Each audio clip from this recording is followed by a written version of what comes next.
This committee will come to order.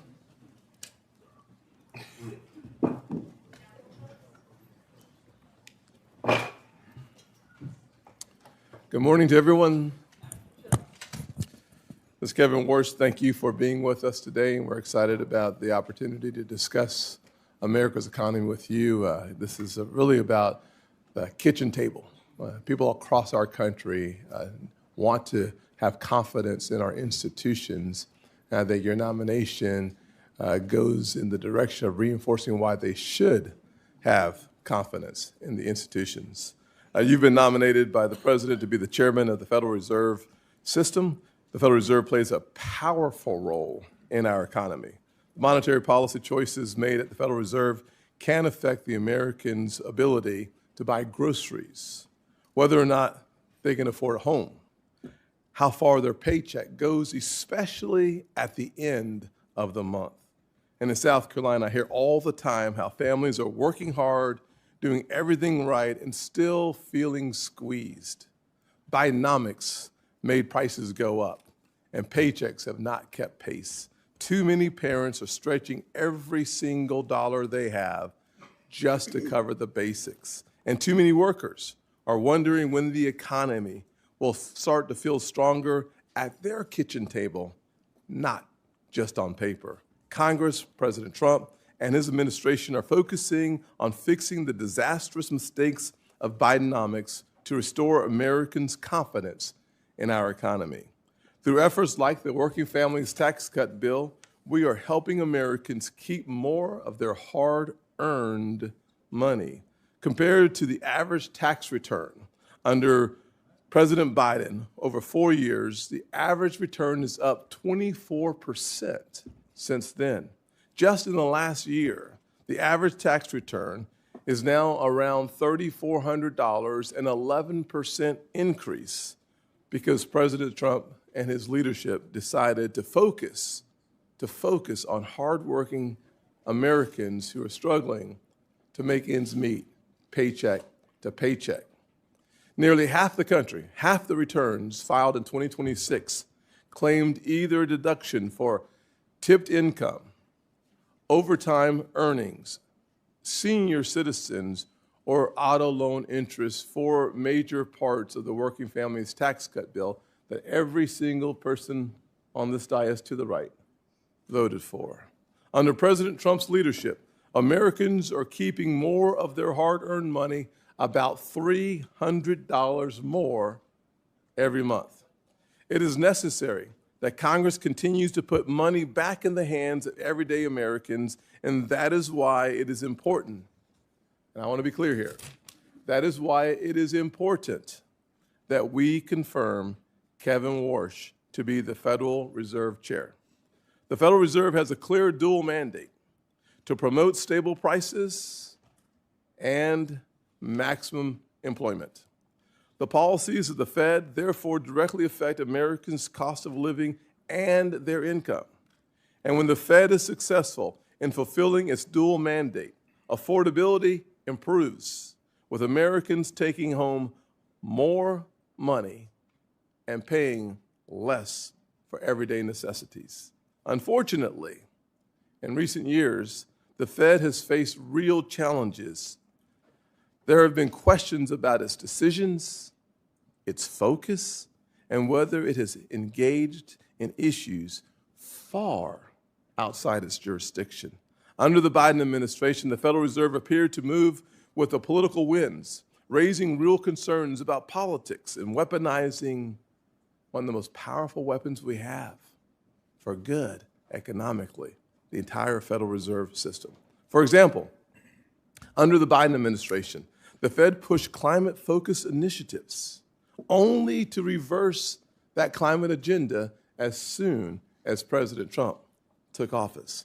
When actions appear to shift with changing political priorities, it can undermine confidence in the independence of this great institution.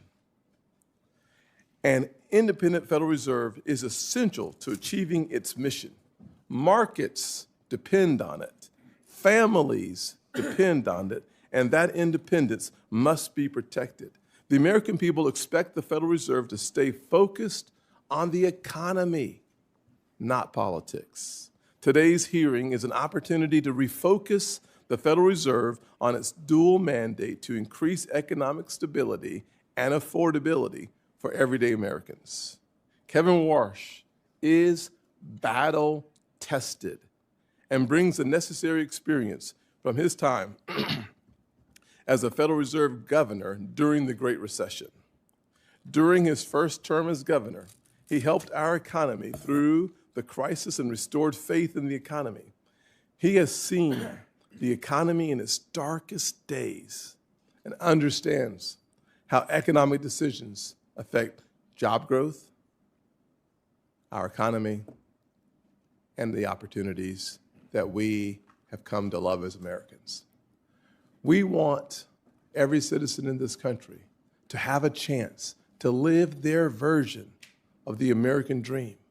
And that means having our private sector economy running as strong as possible, which means your focus has to be on everyday Americans and not politicians, not the political wins, but on everyday Americans who desperately want to restore their confidence in our institutions.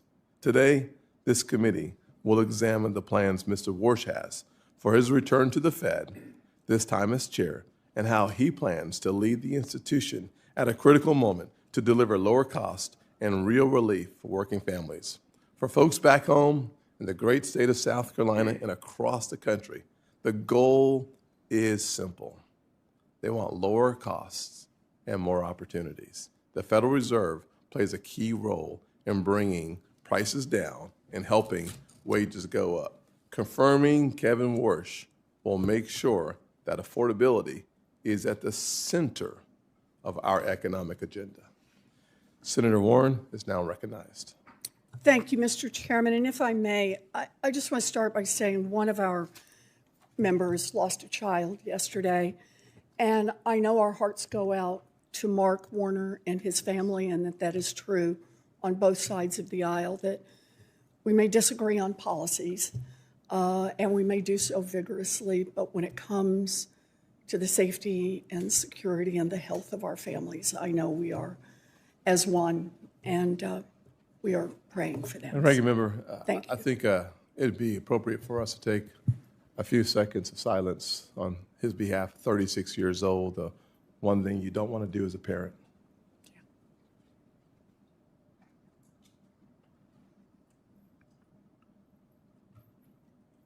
Thank you. Thank you. Thank you, Mr. Chairman, and appreciate all you do. Okay. So we should not be having this hearing today. And here's the context. First, over the past year, President Trump has racked up one economic failure after another, and Americans know that.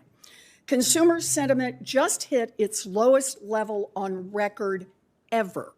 Inflation is rising, and families are paying more for groceries, more for health care, more for utilities, more for housing, all thanks to Trump's chaotic tariffs and one big, beautiful bill. And now his war with Iran is putting American troops in harm's way and further driving up the cost of nearly everything here at home. Second, in your testimony, you said it's perfectly fine for elected officials to state their views on interest rates. But that is not what Donald Trump is doing. The president has repeatedly and illegally attempted to take over the Fed. His bogus attacks on Governor Lisa Cook and Chair Powell were designed to threaten all the members of the Fed to do Trump's bidding and open more spots for Trump flunkies. Why try to end the independence of the Fed?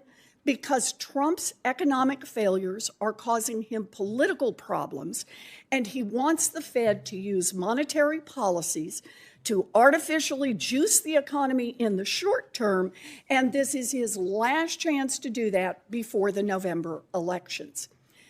Having a sock puppet in charge of the Fed would also give the president access to the Fed's powerful authorities to enrich himself, his family, and his Wall Street buddies.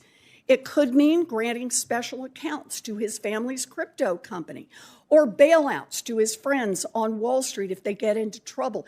In other words, a Fed under Donald Trump's control creates more opportunities for Trump's corruption.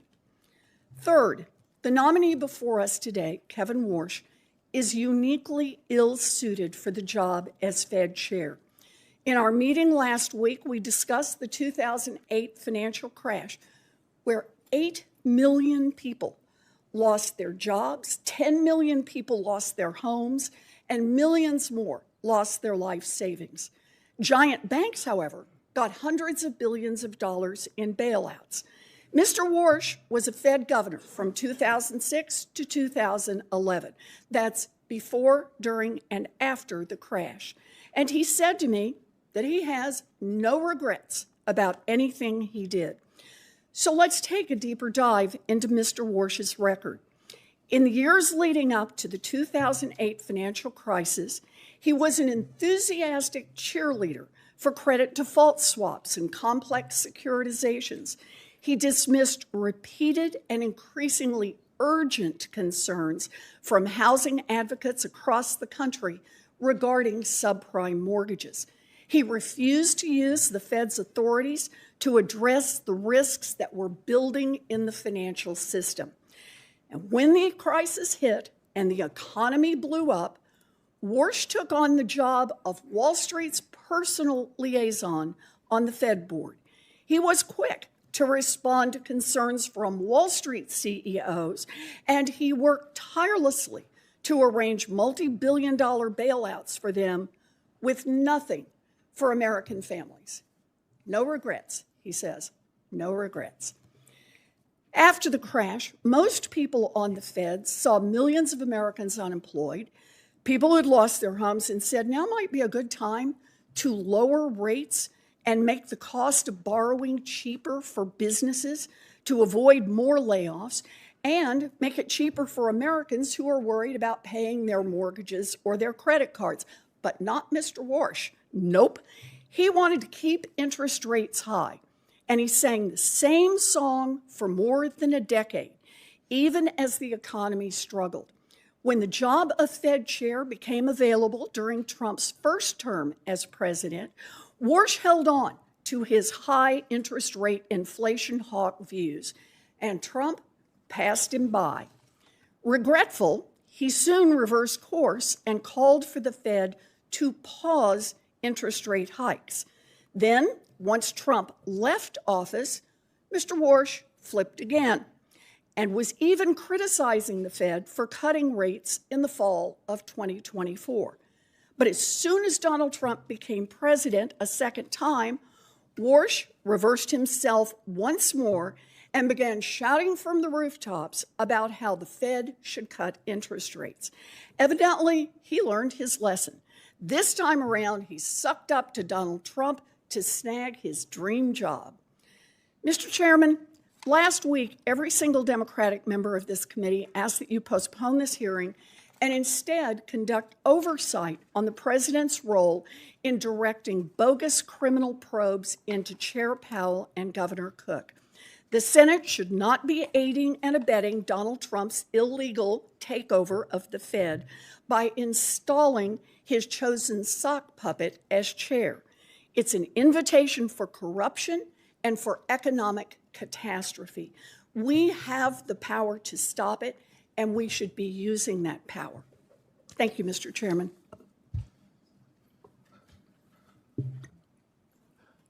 Well, there you have it. I'll just say it is interesting that we're going to hear from Senator Dave McCormick in his introduction of Kevin Warsh, who was last time unanimously confirmed by the United States Senate. Unanimously confirmed by the U.S. Senate. Dave, the floor is yours. Thank you, Mr. Chairman, Ranking Member Warren, distinguished colleagues. It's really a great honor to introduce my friend Kevin Warsh and welcome him and Jane here today. Kevin has been a friend for many years. Winston Churchill observed that for great leaders there comes, and I quote, a special moment where they are figuratively tapped on the shoulder and offered the chance to do a very special thing. What a tragedy, he warned, if that moment finds them unprepared for that which would have been their finest hour. Colleagues, I'm here today to assure you, as someone who knows Kevin and who knows this institution, that Kevin Warsh could not be more prepared for this, his finest hour. There's no one more fitting, no one more qualified to face this consequential moment as the 17th chair of the Federal Reserve. Now, I'm not going to belabor Kevin's academic and professional record. They speak for themselves. Instead, I'd like to tell you about a man who Dina and I worked with decades ago and who has been someone I've called a friend for almost 30 years. President George W. Bush famously appointed Kevin to the Federal Reserve in 2006 when Kevin was just 35. He was the youngest appointed board member in history. But President Bush saw in Kevin what I believe you will see in him with your questions today. Wisdom that belied his age, now deepened by experience. A moral clarity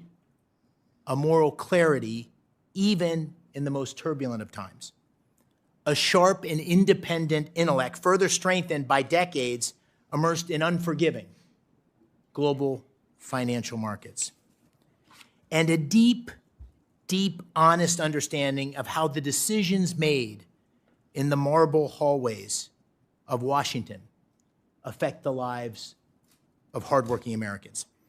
Now, I, unlike many on this committee, have seen these virtues on display across decades of friendship.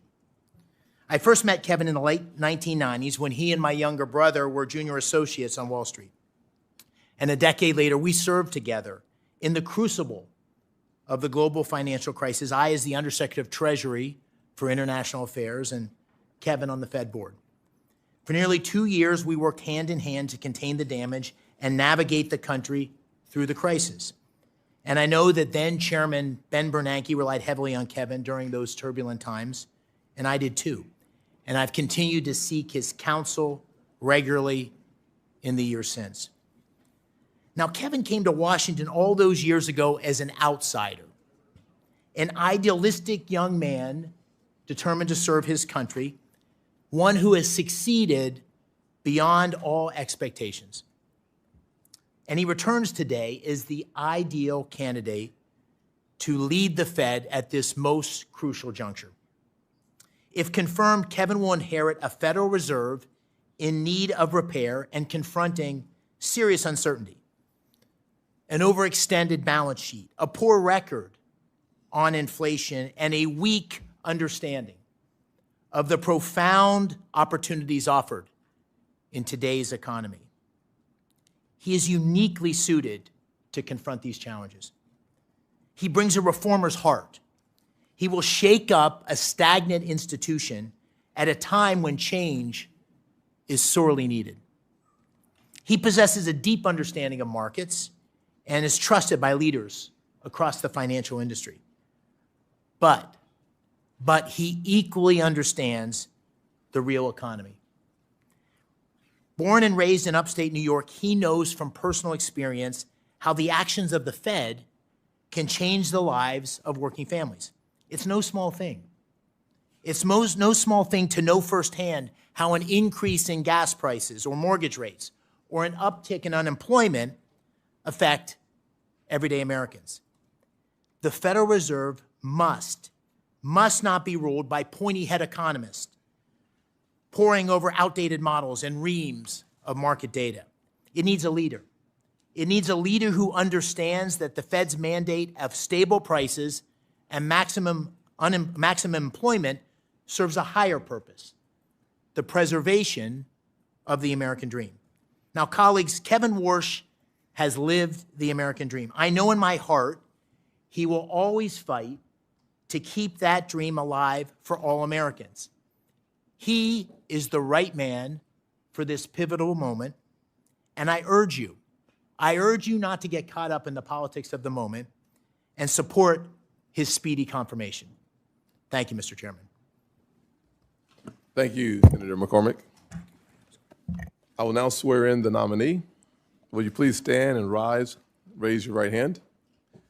Do you swear that the testimony that you are about to give is the truth, the whole truth, and nothing but the truth, so help you God? Do you agree to appear and testify before any duly constituted committee of the Senate? You may sit down. Your written statement will be made part of the record in its entirety. Please keep your oral comments to 5 minutes. Mr. Warsh, you are now recognized. Thank you, Mr. Chairman. I appreciate your consideration today. I've known you for quite a while, and I certainly appreciate the many courtesies you've given me, not just since the President's nomination, but long before. It's an honor to be with you, with Ranking Member Warren, and with the entire committee. I'm deeply grateful to President Trump for asking me to take on this public trust, because that's what it is, a public trust. The President believes that real economic growth in the U.S. and real take-home pay will accelerate. I share the President's confidence in our country and its people. America's economic growth potential is rising as we sit here today. I'm also especially happy that my wife Jane is here. She's been with me for many of the most important moments in my life. I'm grateful for her love and her personal accomplishments. I reciprocate that with somewhat of my own love, though I'm a little more stoic than she. And about every 20 years, I reintroduce her to this committee. She sat behind me 20 years ago, and it was almost 20 years ago to the day. And so let me offer today what I said then. Jane, happy anniversary. I'm also thinking of my late mom and dad. They were paying great attention to this hearing 20 years ago. They're no longer with us, but I was always proud of them and the values they taught me, and I hope they'd be proud of me today. We start today with a note of broad agreement, even though we might have heard different narratives at the outset of this hearing. This is a time of great consequence for the nation's economy.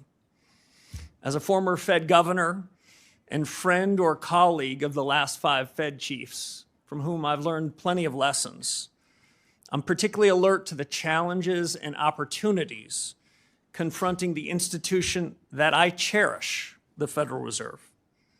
To the President, to the Congress, the nation, I owe my best judgment and my most faithful efforts in serving the mission that you and Congress assigned to the Federal Reserve, including full employment and stable prices. The American people are counting on the Fed to deliver on its commitments, perhaps now more than ever. The real highlights of my life are not on my resume, as Senator McCormick said. They include the individuals with whom I worked and from whom I learned. I graduated from high school in upstate New York. I had some exceptional teachers there and some brilliant classmates. I've learned we're lucky in life if we start out with good influences in learning and in character. A public school education gave me both of these, and I'm grateful. I made my way to Stanford and found myself in the company of some of the most highly accomplished economists and policymakers. George Shultz, former Secretary of State and Treasury, was among the great patriots at the Hoover Institution, who I came to know as a teacher, mentor, and friend. He passed away right after COVID at age 100, but I still feel him with me. I could not have imagined a better formative experience than working from and learning from folks like him. I could tell you about all the things I learned, but maybe the most important was to be around people completely devoted to the ideas and ideals of our country. Silicon Valley in the early 90s, another fitting backdrop for all of the things we confront today. I found myself in the right place at the right time. The U.S. was at the vanguard of a new era of technological leadership, and I just looked out my door to see it. Now, in the last 15 years, I've gained deep experience in macro and in markets, working with Stan Druckenmiller. He never held a position in government, but is no less a patriot. He never got a PhD in economics, but I don't know a finer economic thinker. Without their guidance and the guidance of Condi Rice, my friend, and I should say my boss at the Hoover Institution, I doubt I would be sitting before you today as the president's Fed chairman nominee. But I'm certain of one thing. Absent their tutelage, absent their example, I would not be as prepared for the urgent, mission-critical task at hand. In between these bookend experiences, I served quite a while ago as a governor at the Federal Reserve. At the onset of the financial crisis, as Senator Warren said, our central bank played an indispensable role, and we benefited enormously from the credibility that our predecessors had built up and passed down to us, governors of the Fed at the time. In these unusual and exigent circumstances, I saw the Fed and its people at their very best. But I also witnessed an institution that was tempted to play a larger role in the economy and society. So let me be very clear. Monetary policy independence is essential. Monetary policy makers must act in the nation's interest. Their decisions the product of rigor, deliberation, and unclouded decision-making. And as Senator Warren said, I do not believe that independence of monetary policy is threatened when elected officials state their views on rates. Fed independence is up to the Fed. That has three implications. First, Congress is tasked with the mission to ensure price stability. Inflation is the Fed's choice. Second, Fed independence is at its peak in the conduct of monetary policy. And third, as the chairman said, the Fed must stay in its lane. I'm committed to ensuring that the conduct of monetary policy remains strictly independent, equally committed to work with the administration and Congress on non-monetary matters that are part of the Fed's remit, and I commit myself to accountability. Finally, I'll just say this, Mr. Chairman. Milton Friedman had a phrase that always stayed with me. He always worried about government officials that lured and hung around with what he called the tyranny of the status quo. Status quo practices and policies are especially harmful when the world is changing this fast. If confirmed as chairman, I will be faithful to the Constitution, to the Federal Reserve Act, and to the very best of the Fed's traditions. I believe a reform-oriented Fed can make a real difference to the American people. And if confirmed, I will seek to create an environment in which the best people do their best work. Candor and goodwill will go a long way in pursuing those objectives. And I suspect this hearing, Mr. Chairman, will put us to the test. It's a real privilege to be here. Thank you, sir. I will say that we typically stick to a 5-minute opening comments. I would encourage all of us to stick with our 5 minutes as it relates to our question and answers. We have full attendance today, and it's going to be really important for us to stick as closely to the 5 minutes as possible. If we go over by much, you'll hear me, which is an indication that you're already over, and I'll do my very best to keep us on time. Kevin, there are so many questions to talk to you about, to ask you about, to be honest with you, and I just want to name a couple of them, and we'll look forward to hearing more on these topics. I will not have enough time to delve into some of the most important issues facing our country. I'll take two of those issues and focus my time. I'm sure my colleagues on either side will have a conversation with you and ask questions about AI. The AI future is going to have massive impact on where we go as a nation. It's going to have a massive impact on your dual mandate as it relates to full employment. Our production may go up while our employment stays flat. So this is a really important question that at some point we should delve into. I also think that someone should spend some time talking about our balance sheet. We have nearly a $7 trillion balance sheet at the Federal Reserve. Too much attention has been paid to your balance sheet, and not enough attention has been paid to the nation's balance sheet. And I think it's really important for us to dig into that issue as well. Digital assets, the future of finance in the world seems to have a major component of it being digital assets. The market structure legislation, we don't want your comment on, but the important role of the blockchain in the future is another really important part of the future of our economy. I will spend some time talking about affordability and the importance of the independence of the Fed. One of the things I've appreciated about your previous comments is the importance that you have placed on the dual mandate. stable prices, which typically comes through the form of interest rate changes, as well as promoting maximum employment. I think those two will become more challenging in the current environment. One, obviously, the second one being the AI and the future of full employment. You've criticized the Federal Reserve for getting too big, mismanaging inflation. I'm sure you know the definition of transitory, so I won't ask you, but I got a feeling you know, and some of your predecessors did not. Compromising the independence of the Fed. I think we should spend more time on finance, less time on climate change, on politics, on who is or who's not in charge. I think you would agree on those issues, though I will not ask you. I will ask you, however, that under your leadership, how will you steer the Federal Reserve to address the real life issues of affordability is my first question. And my second question will be about how do you make sure that the Federal Reserve stays out of the lane of external influences? Mm-hmm. Well, thank you, Mr. Chairman. There's probably no more pressing question than the cost of living. We know at the Federal Reserve that price stability was an objective that you and your colleagues gave to the Fed. So when, over the course of the last several years, especially after COVID, when prices went up to the tune of 25 to 35% for virtually all deciles of the American people, that's an indication that the Fed missed its mark. And we are still dealing with the legacy of the policy errors in 2021 and 2022. Once you let inflation take hold in the economy, it's more expensive and harder to bring it down. And so the fatal policy error going back 4 or 5 years is still a legacy that we're dealing with. We need, in my judgment, fundamental policy reforms to fix it. And while it's true that inflation is less problematic, meaning the rate of change in prices is less severe than it was some years ago, hardworking Americans are no doubt feeling it. I think that means a regime change in the conduct of policy. I think that means a different new inflation framework. I look forward to working with my colleagues at the Fed, if confirmed, to achieve that. I think it means, as you suggested, using tools differently.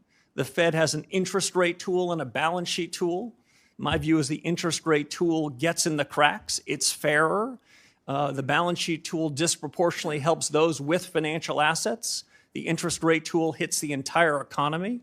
So we need a new framework, new tools, and I'd also say, Mr. Chairman, new communications. Yes. I think part of the reason why, after making a mistake in 2021 and 22, the mistake was compounded is the Fed gives its forward guidance. The Fed tells the whole world what their dots are going to be, what their forecasts are going to be. Well, the Fed's human. Then they hold on to those forecasts longer than they should. I think if the Fed were to wait until it gets into a meeting before making a decision, that incremental deliberation can keep the central bank from compounding its errors. I think these are big changes that are needed, and if confirmed, I look forward to doing it. Thank you very much. Ranking Member Warren. Thank you, Mr. Chairman. So the Fed has been plagued by deeply disturbing ethics scandals in recent years involving at least 6 Fed officials. So it's critical that the next chair have no financial conflicts, none. You have more than $100 million in investments that you have refused to disclose to ethics officials and to the public. So let me ask, do the Juggernaut Fund or the THSDFS LLC invest in any companies affiliated with President Trump or his family, companies that have facilitated money laundering, Chinese-controlled companies, or financing vehicles established by Jeffrey Epstein? Senator Warren, thank you. So let me first share a point of agreement with you. The Fed has 2 tools. One is its monetary policy, and the second is its credibility. And the scandals that you talked about, the ethics problems you talked about, went to the core of the credibility that has hurt the Fed. Could you answer my question, please? I asked. You have $100 million in undisclosed assets. And what I'm asking is, are any of those with this outfit that invests in companies affiliated with President Trump or his family, companies that have facilitated money laundering, Chinese-controlled companies, or financing vehicles set up by Jeffrey Epstein? It's a yes or no question. Senator, I have worked tirelessly with the ethics officials at the Office of Government Yes, Ethics. and you have not come to an revealed ethics agreement $100 with million them and have assets. agreed, Senator, to sell all of That's my financial not my assets, question. Mr. including Warsh, are the you Duquesne refusing assets. to tell us if you have investments, for example, in vehicles set up to advance Jeffrey Epstein? Is that what you're telling us? You just won't tell us? Senator, what I'm telling you is that those assets that you represent at Juggernaut will be sold if I'm All right, confirmed let me before I take follow up. office and sign the oath of office. Let me follow up on that. Will you at least disclose how you plan to disclose and divest these secret assets? I'm sure you understand that the public might question your motives if, for example, billionaire Stanley Druckenmiller, who you honored in your opening statement, and who makes a living guessing what the Fed will do next, cuts you a massive check for $100 million as you take the oath of office to become the new Federal Reserve Chair. Senator, as you know, it sounds like your fight might not be with me, but the Office of Government Ethics.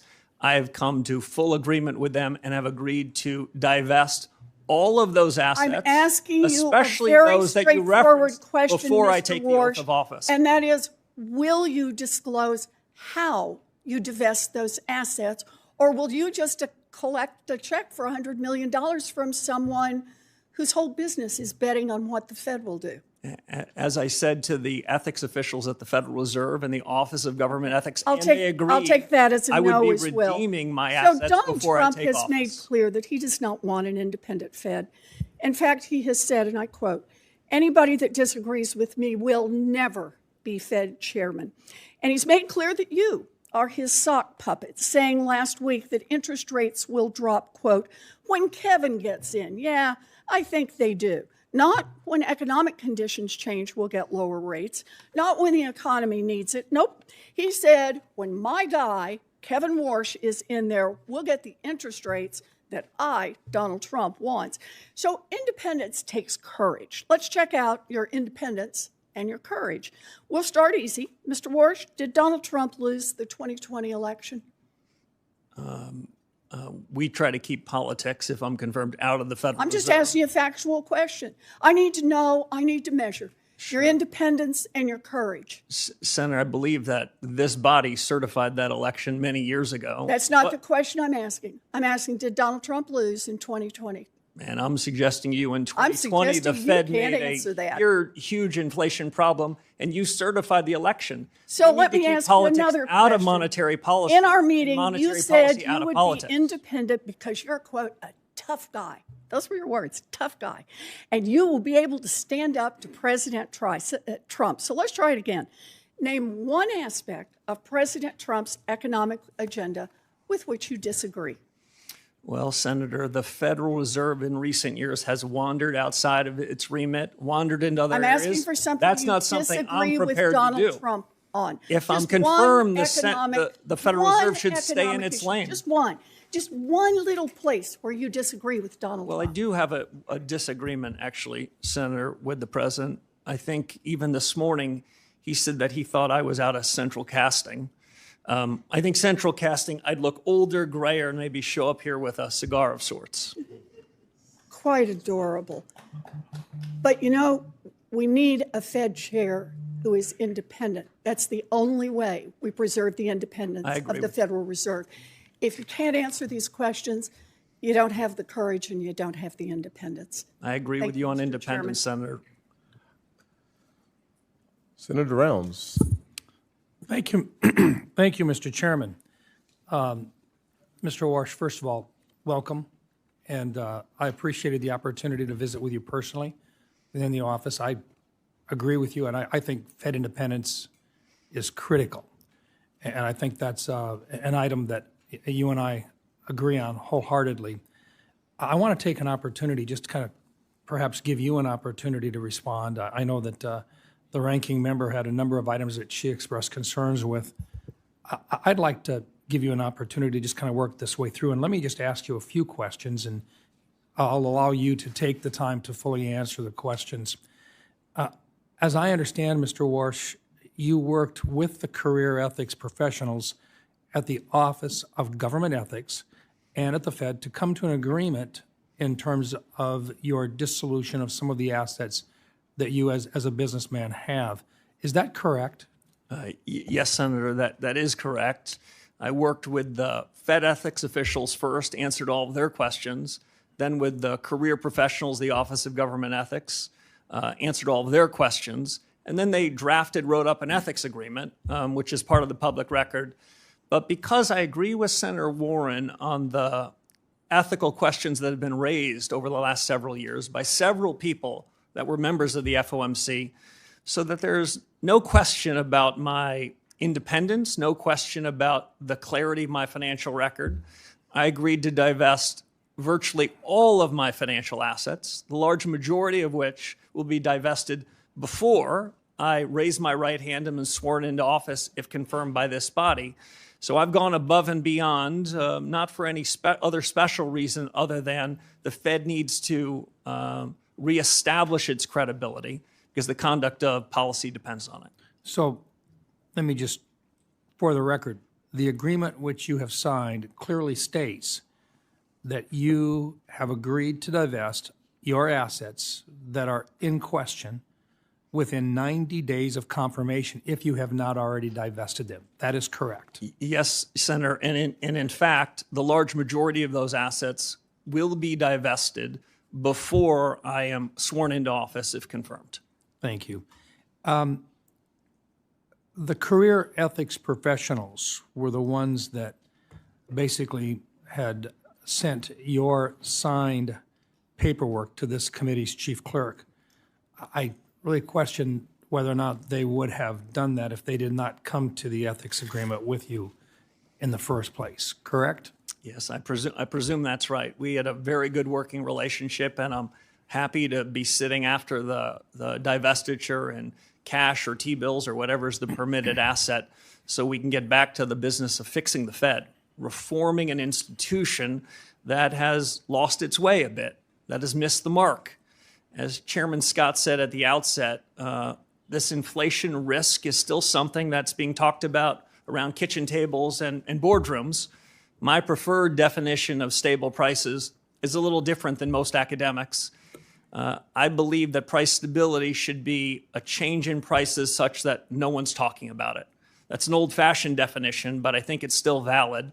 And the sooner that we can reform the institution with my colleagues, if confirmed, the sooner we can ensure price stability, and we can have a new set of leaders atop the institution with high, credible, ethical standards to return the Fed to what it should be. The independence that both Chairman Scott and Senator Warren mentioned, critically important, but independence has to be earned, and it's earned by delivering on the promises, the commitments that the Fed has made. And as the Fed hasn't delivered on those promises, we shouldn't be surprised that we hear politics that are entering the room at the Fed. We need to get the politics out of it so the Fed can focus on its day job, deliver on full employment and stable prices. It's true that people want to see stability within the Fed, but is it okay for a Fed governor or a chairman to change their mind on a particular policy? It's more than okay, it's essential. Economics is not physics, it's not math. Frankly, most of us that ended up in the economics business, we started like I did as a math major. It was too hard. So we ended up in economics. In economics, what we need to do is focus to the left of the decimal point, not to the right of the decimal point. We need to focus on the big things. And if mistakes are made, central bankers, economic policymakers need to correct them fast. The real mistakes, the mistakes that cause inflation to be persistent, to undermine hardworking Americans' standard of living, and when those mistakes go on. Thank you. Thank you, Mr. Chairman. Yes, sir. Senator Reid. Mr. Chairman, before we start the next question, I ask that we have entered into the record the U.S. Office of Government Ethics certification, which requires that all nominees disclose all of their assets and showing that Mr. Warsh is out of compliance and that he has not met the ethics requirements. Without objection, I will note, however, that what has been clearly articulated is that he will, according to his agreement with OGE, do what many others have done as well within 90 days, be not only in compliance, but to have divested himself from any assets that are in question. Mr. Chairman, can I ask? I don't think we've had other nominees who are out of compliance and not disclosing at the time they come before the hearing. Not on this committee, that's correct. Not in this committee. Before we, here's what we're not going to do. Fair enough. We're not going to have two chairmen, for sure. Just asking. Number one. Number two, what we're also not going to do is debate what we're putting into the record. And finally, what we are going to do is have a conversation about America's economy. And frankly, we all deserve the opportunity to ask our questions. We don't get to figure out the answers, but we do get to ask our questions.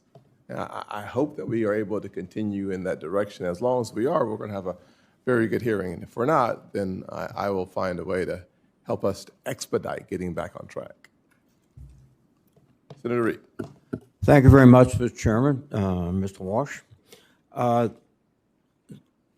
Until you dispose of all the assets you've identified to the Office of Government Ethics, you will not be in compliance. Is that correct?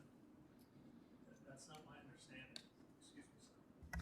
My understanding is that a signed ethics agreement provides duties and responsibilities on me and duties and responsibilities on the government, and that's what the nature of the ethics agreement is. You have an agreement that within 90 days you will dispose of all your assets.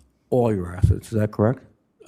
Senator, I have an agreement within 90 days so that there is no appearance of anything inappropriate, that I would divest all of my assets, the majority of which before sworn in. What I've disclosed, Senator, is all the information that is mine to disclose. I've shared all information about assets that I control and that I can share, which I did much to the satisfaction of the Government Ethics Office. Excuse me. What you've said is that you will take the oath, if confirmed as chairman, with assets that have already been identified as presenting potential conflicts of interest. Will you agree to not take the oath until you have fully disposed all the assets that you've been identified? Senator, I'll agree to take the oath pursuant to the terms of the ethics agreement that I struck with the Office of Government Ethics. I don't think anyone could do more than that. Other than me, I've agreed to divest even more assets so that I will have virtually no financial assets. The divestiture is totally up to you. You can select what assets you're disposing of, what assets you're keeping. Is that correct? And then still be sworn in as chairman. The divestiture is up to the agreement that I struck with the Office of Government Ethics. Who makes the decision as to what assets are divested, you or the Office of Government Ethics? Both of us. That's why it's an agreement. Excuse me. I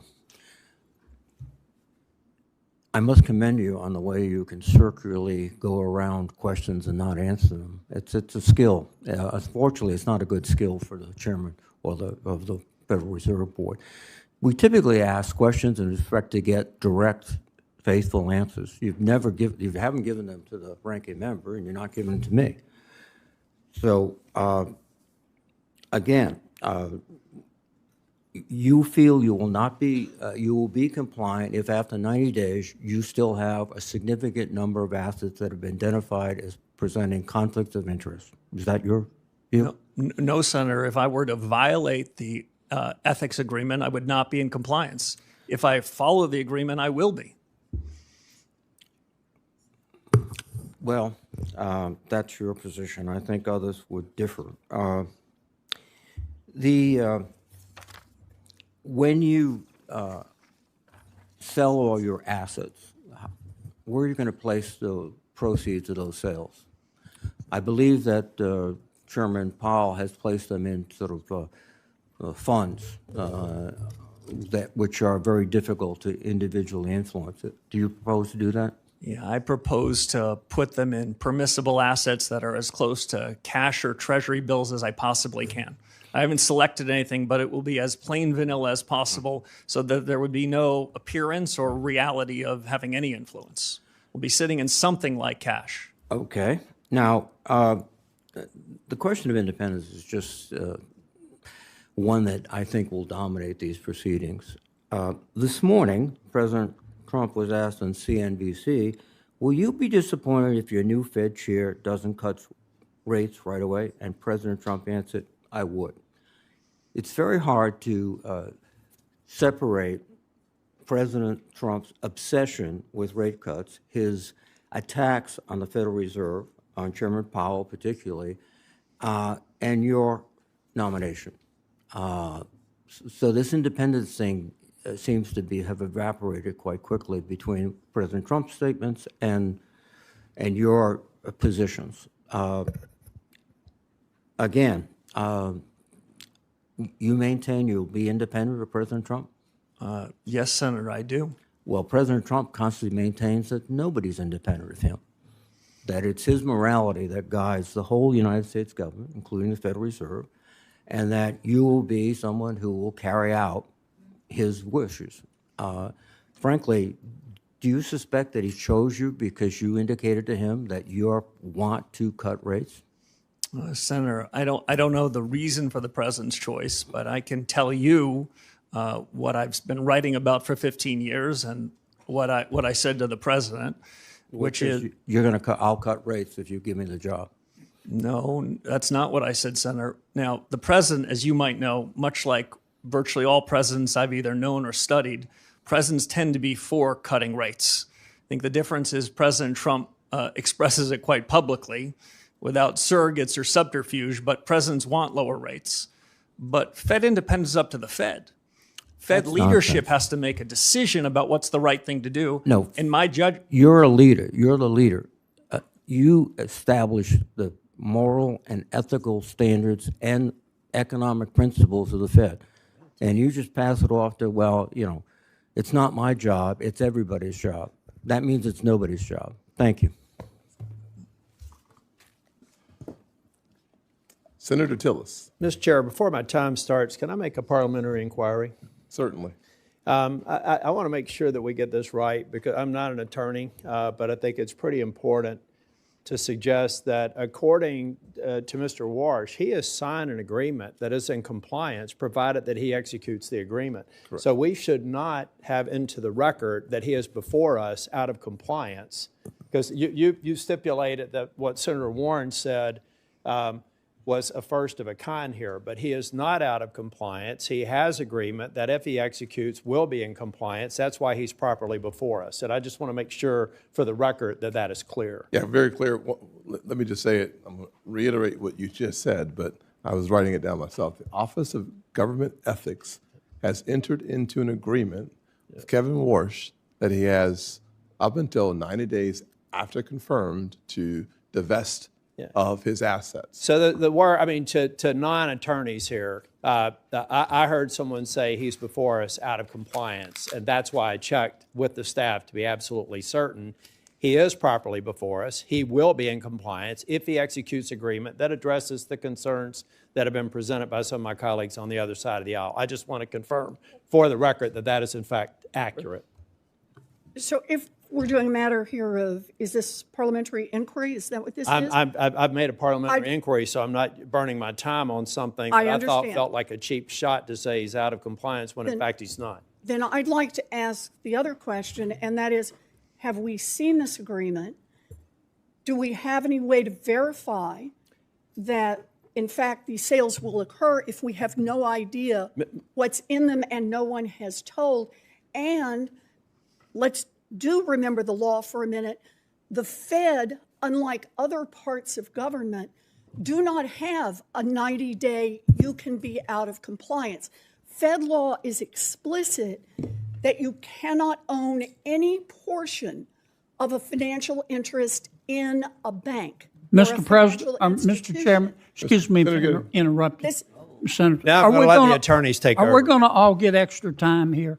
No. I'd like extra 3 minutes. All right. Okay. Mr. Chair, I just, for the record, and the only reason I say that was a parliamentary inquiry, so it doesn't count. Yeah. But, okay. Mr. Chair, the reason I mentioned that is because you had stipulated it. I don't think you meant it this way, but you as a chair said that this is the first of a kind of someone being out of compliance. I don't think you meant that. I wanted to make sure it was clear for the record. Well, let me just be very clear again. The career ethics professionals were the ones that sent Mr. Warsh's signed paperwork to this committee's chief clerk. They would not have done so if they did not come to an ethics agreement with Mr. Warsh. Mr. Kennedy, Senator Kennedy does raise a good point. We are going to stick to our timeline, and I appreciate you raising the point of how long an inquiry can go on, and that does not buy you more time unless, of course, we all decide we want more time, and then I would rule on that, and I would rule against it. Thank you, Mr. Chair. Mr. Warsh, congratulations. You can't count this as a date with Jane, particularly this one. I think probably the first hearing was a little less acrimonious. I'm not going to ask you anything. You can take a break and get ready for the bludgeoning on the other side. They're going to beat you till you bleed, and then they're going to beat you for bleeding. I'm going to talk about what's preventing me from being in a position to vote for you until we've spent time together in my office. You have extraordinary credentials. They're impeccable. I think the way you're dealing with the ethics issue is strong. Problem I have is where we are right now. And I start by saying I loved your opening statement. I love your focus on the independence of the Fed. I love the idea of Fed independence with respect to achieving the dual mandate, but Fed transparency on so many other things that the Fed does that, frankly, we're all frustrated with, bank examination, supervision being some among them that I think we should have more insight into. Mr. Chair, I'd like to submit for the record 2 executive orders under President Trump, one in 2020 and one in 2025, talking about making federal architecture beautiful again and focusing on trying to preserve the integrity of old buildings. Without objection. Thank you. And Mr. Chair, I will be submitting an analysis, but if we can go to slide 2 and turn it up right. Much has been made about the building project that has Chair Powell under investigation. I'm not going to get into the details except to say that I used to work for a firm that did audit and compliance, so I'm naturally wired to go back from the ground up and figure out what the deal is. Here's what I know. The Martin building has been conflated into this project to make it a $4 billion building. Even if you put the Martin building in, it's a $3 billion building. The reality is, what we're talking about is the Eccles building and the East building, for which, bring that up higher, Jack, you're a tall guy so people can see it. These are the overruns. And these overruns occurred in part because the cost of inputs went up 69% since the original estimate. Asbestos was identified. Remediation was required. Pylons had to be built underneath the building because it turns out they used it as a landfill and they had a water table issue. There were a variety of reasons why this building went over budget. And as a matter of fact, if we put everybody in prison in federal government that had a budget go over, we'd have to reserve an area roughly the size of Texas for a penal colony because of the way government projects work. And the reality is the overage of inflation adjusted was about $730 million, the majority of which seems to be legitimate. Next slide. Not acceptable, unfortunate, but legitimate. Now, what I've really got a problem with, and we're talking about Fed independence. By the way, I think you're going to be independent. You have to be. You got to convince 11 other people to vote with you, at least a majority. It's a consensus organization. You try to get the majority to. Most of these votes are 11-1. So if anybody thinks the president can appoint somebody and you unilaterally can control things, you're going to be an unsuccessful chair if history is any guide, and you've served under some of the best. So I know you're going to do it right.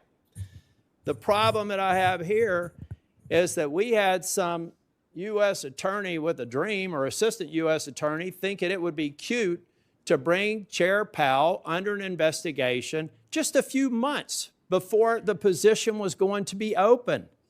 This happened this year. Normal course and speed. Here's how it works at the Fed. May the 15th, the term would have expired. We'd be having this hearing. You'd be getting confirmed. Custom also suggests that the sitting chair, even though he has 2 years left on his term, would have exited.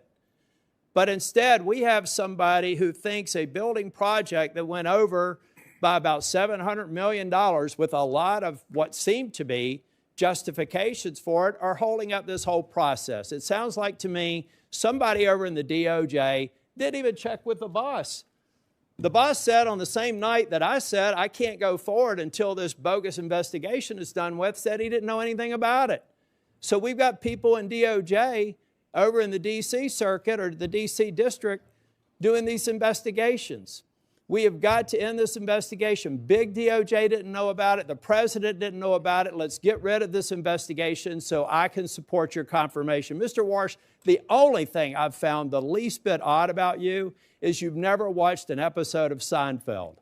You've spent so much time at being a rock-solid economist that you're not even taking time away for a little laugh like that. I look forward to supporting your nomination, and I look forward to this investigation being taken down. If the chair wants to have all of our subcommittees start looking at capital expenditure projects for the agencies that we're overseeing, I think that's a great idea. And I'd like to be on a committee specifically drilling down on this analysis. If somebody can prove me wrong, I'd be happy to make a criminal referral. But I don't have the D.C. Circuit tell me a crime was committed when 7 members on this committee said it wasn't, including the chair.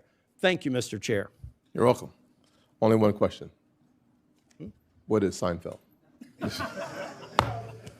Senator Van Hollen. Mr. Chairman, thank you. Mr. Warsh, good to see you. Reviewing your record, I am concerned that your position on interest rates seems to shift with what's politically convenient rather than based on sound economic judgment. In the aftermath of the 2008 financial crisis, the worst recession since the Great Depression, with some of the worst unemployment in our lifetimes, you were a hawkish voice, expressing concern that the Fed might wait too long to raise rates. I think you got it wrong then, but now you seem to have swung 180 degrees in the opposite direction to embrace lower rates, a view that conveniently aligns with the president who nominated you. You've made this pivot even as today prices are too high. I think we all know that. Our economy works for families when prices are affordable and unemployment is low. That's why price stability is an important part of the Fed's mandate, right? Senator, yes. And the Fed uses its monetary policy tools for price stability and full employment. That's the job Congress gave to the Fed. Here's how Ben Bernanke described how the Fed uses those tools. He said, and I'm quoting, "Generally, if economic weakness is the primary concern, the Fed acts to reduce interest rates, which supports the economy. If the economy is overheating, the Fed can raise interest rates to constrain inflationary pressures," end of quote. So that's a textbook model of the Fed. Cutting rates supports the economy, but can lead to higher inflation, while raising rates helps to fight inflation, but can limit growth. Do you agree with Chairman Bernanke that that's generally how the Fed can use monetary policy to affect the economy? Senator, I do agree generally with that proposition, but I'll note at a moment like this, the supply side of the economy is changing dramatically. So the core of what Chairman Bernanke said is a question about what's the economy's potential. As I said in my opening remarks, I think the economy's potential is growing quite quickly, and that makes the decision that you tee up to be a difficult one, and one that the Fed's going to have to dig deep in evaluating what's the right policy choice in the upcoming meetings. Well, I want to push you a little bit on that in a moment, but right now the Fed has set its main interest rate at 3.5 to 3.7%. Last December, President Trump told the Wall Street Journal he wanted to cut rates to 1% and maybe lower than that by the end of this year. So just to better understand how you think about economics, in the economic model Bernanke laid out, let's say there's an economy with decent growth and no recession. If the central bank were to cut rates from 3.5 to 1% or lower, a massive cut, that would typically push prices up, right? Senator, unlike many of my colleagues, past and present, I don't believe in forward guidance. I don't believe that I should be previewing for you what a future decision might be. I think it's essential that the Fed make decisions in the room. Mr. Warsh, I'm not asking you what decision you would make. Obviously, that's going to be up to you. I'm asking you for the framework in which you think about these things. And it seems a pretty straightforward question.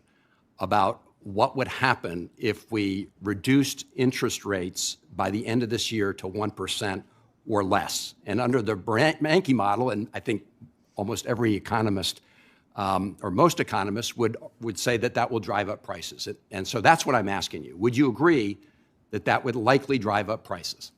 So, Senator, the Fed has two important monetary policy tools. One is interest rates, and the other is a balance sheet that we created in the 2008 financial crisis. Those tools should be working in concert, not at cross purposes. So it's hard for me to isolate one variable when we'd have to have a discussion on the other. All right. Let me just say this was a pretty clear question about the framework in which these decisions are made. I have heard you talk about how AI may change that calculation. Yes. I will just say, and I think you know this, I mean, I have this, the Financial Times pointed out the economists reject Kevin Warsh's claim that the AI boom will enable rate cuts. And I find it just implausible to suggest that by the end of this year, AI would produce such increases in productivity that it could reduce in a rate cut to below 1%, and you can't tell me that that would very likely increase prices. So, Senator, can I say two things? First, Senator, sorry. Quickly. Sorry. Monetary Policy Center works with long and variable lags, quite famously. If the Fed were to make a decision today about the conduct of policy, it's likely to find its way to the real economy 6, 9, or 12 months later. So it's difficult to judge policy today for an immediate result. And that would be my only concern about the framing of your question. Thank you, Mr. Chairman. In closing, this is what concerns me, is that your views now have sort of flipped to conform with where the President of the United States is. And that's been a concern many of us have. Thank you, Mr. Chairman. Senator Kennedy? I want extra time, Mr. Chairman. I know, Consider these 5 minutes of parliamentary inquiry. Professor, what's a sock puppet? I heard the reference from Senator Warren. Yeah, earlier. What is it? I'm not sure I know. Okay. I think it's that thing you stick your hand in. Yeah, kind of like this? Yes. What's a human sock puppet? Isn't a human sock puppet somebody who'll do what somebody else tells them to do? I think that's what the senator was trying to suggest. I think that was the innuendo. Are you going to be the president's human sock puppet? Senator, absolutely not. Are you going to be anybody's human sock puppet? No, I'm honored the president nominated me for the position, and I'll be an independent actor if confirmed as chairman of the Federal Reserve. My friend Senator Warren, and she, as my friend, suggested that, I wrote it down, you will use your power, you might use your power to bail out your friends if they get in trouble, kind of like President Biden did with Silicon Valley Bank and Signature Bank. She didn't say the last part, I just did. Are you going to do that? No, Senator. Okay. The ethics folks, they've cleared you, but they've said you've got to sell some assets. Is that right? Yes, sir. Okay. And these assets that you have, you can't just hold a yard sale, can you? No, not for most of them, sir. Okay, so it takes a reasonable period of time, right? Yes, sir. And you've promised to sell them, right? I did. And if you don't sell them, we'll know, and the ethics folks will know, right? Yes, I'd be in violation of the ethics agreement if I refused to sell them. But you're going to sell them, right? Yes, Senator, I will. Okay. Can we agree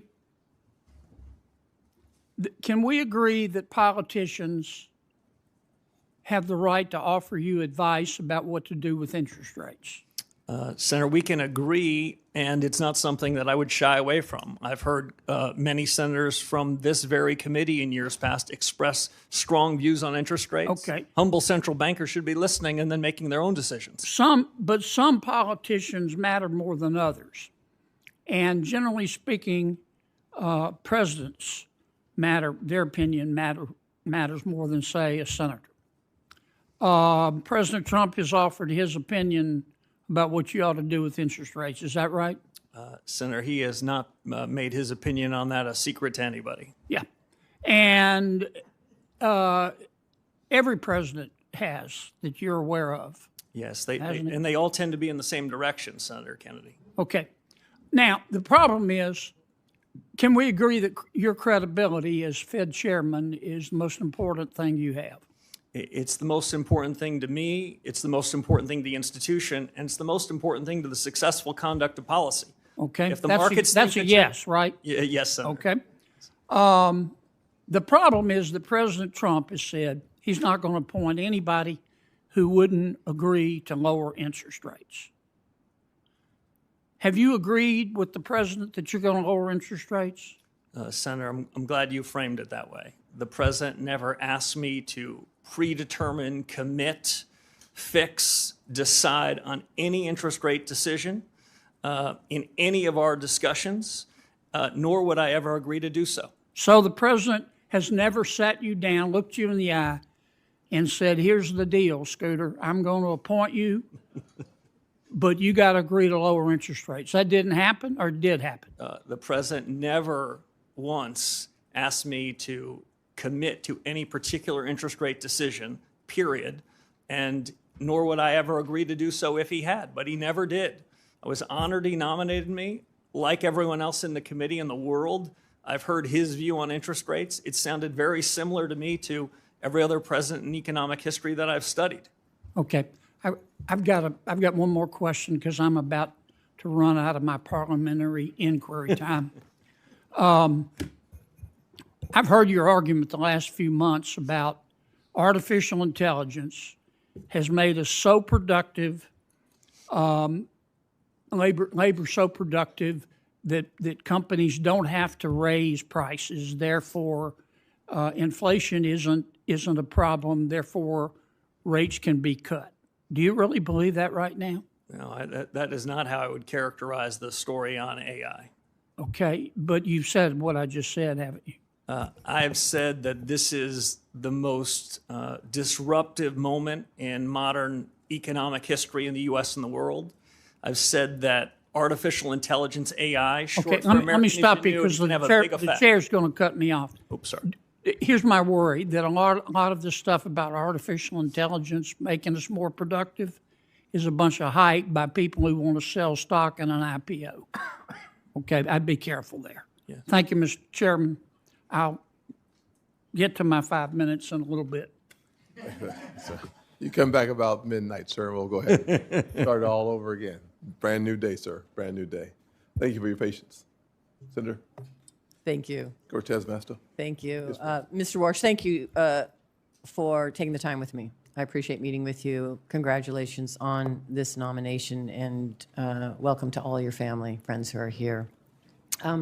Let me talk to you about a couple of things. It's really around economic theory, and we have talked a little bit about this when we were meeting.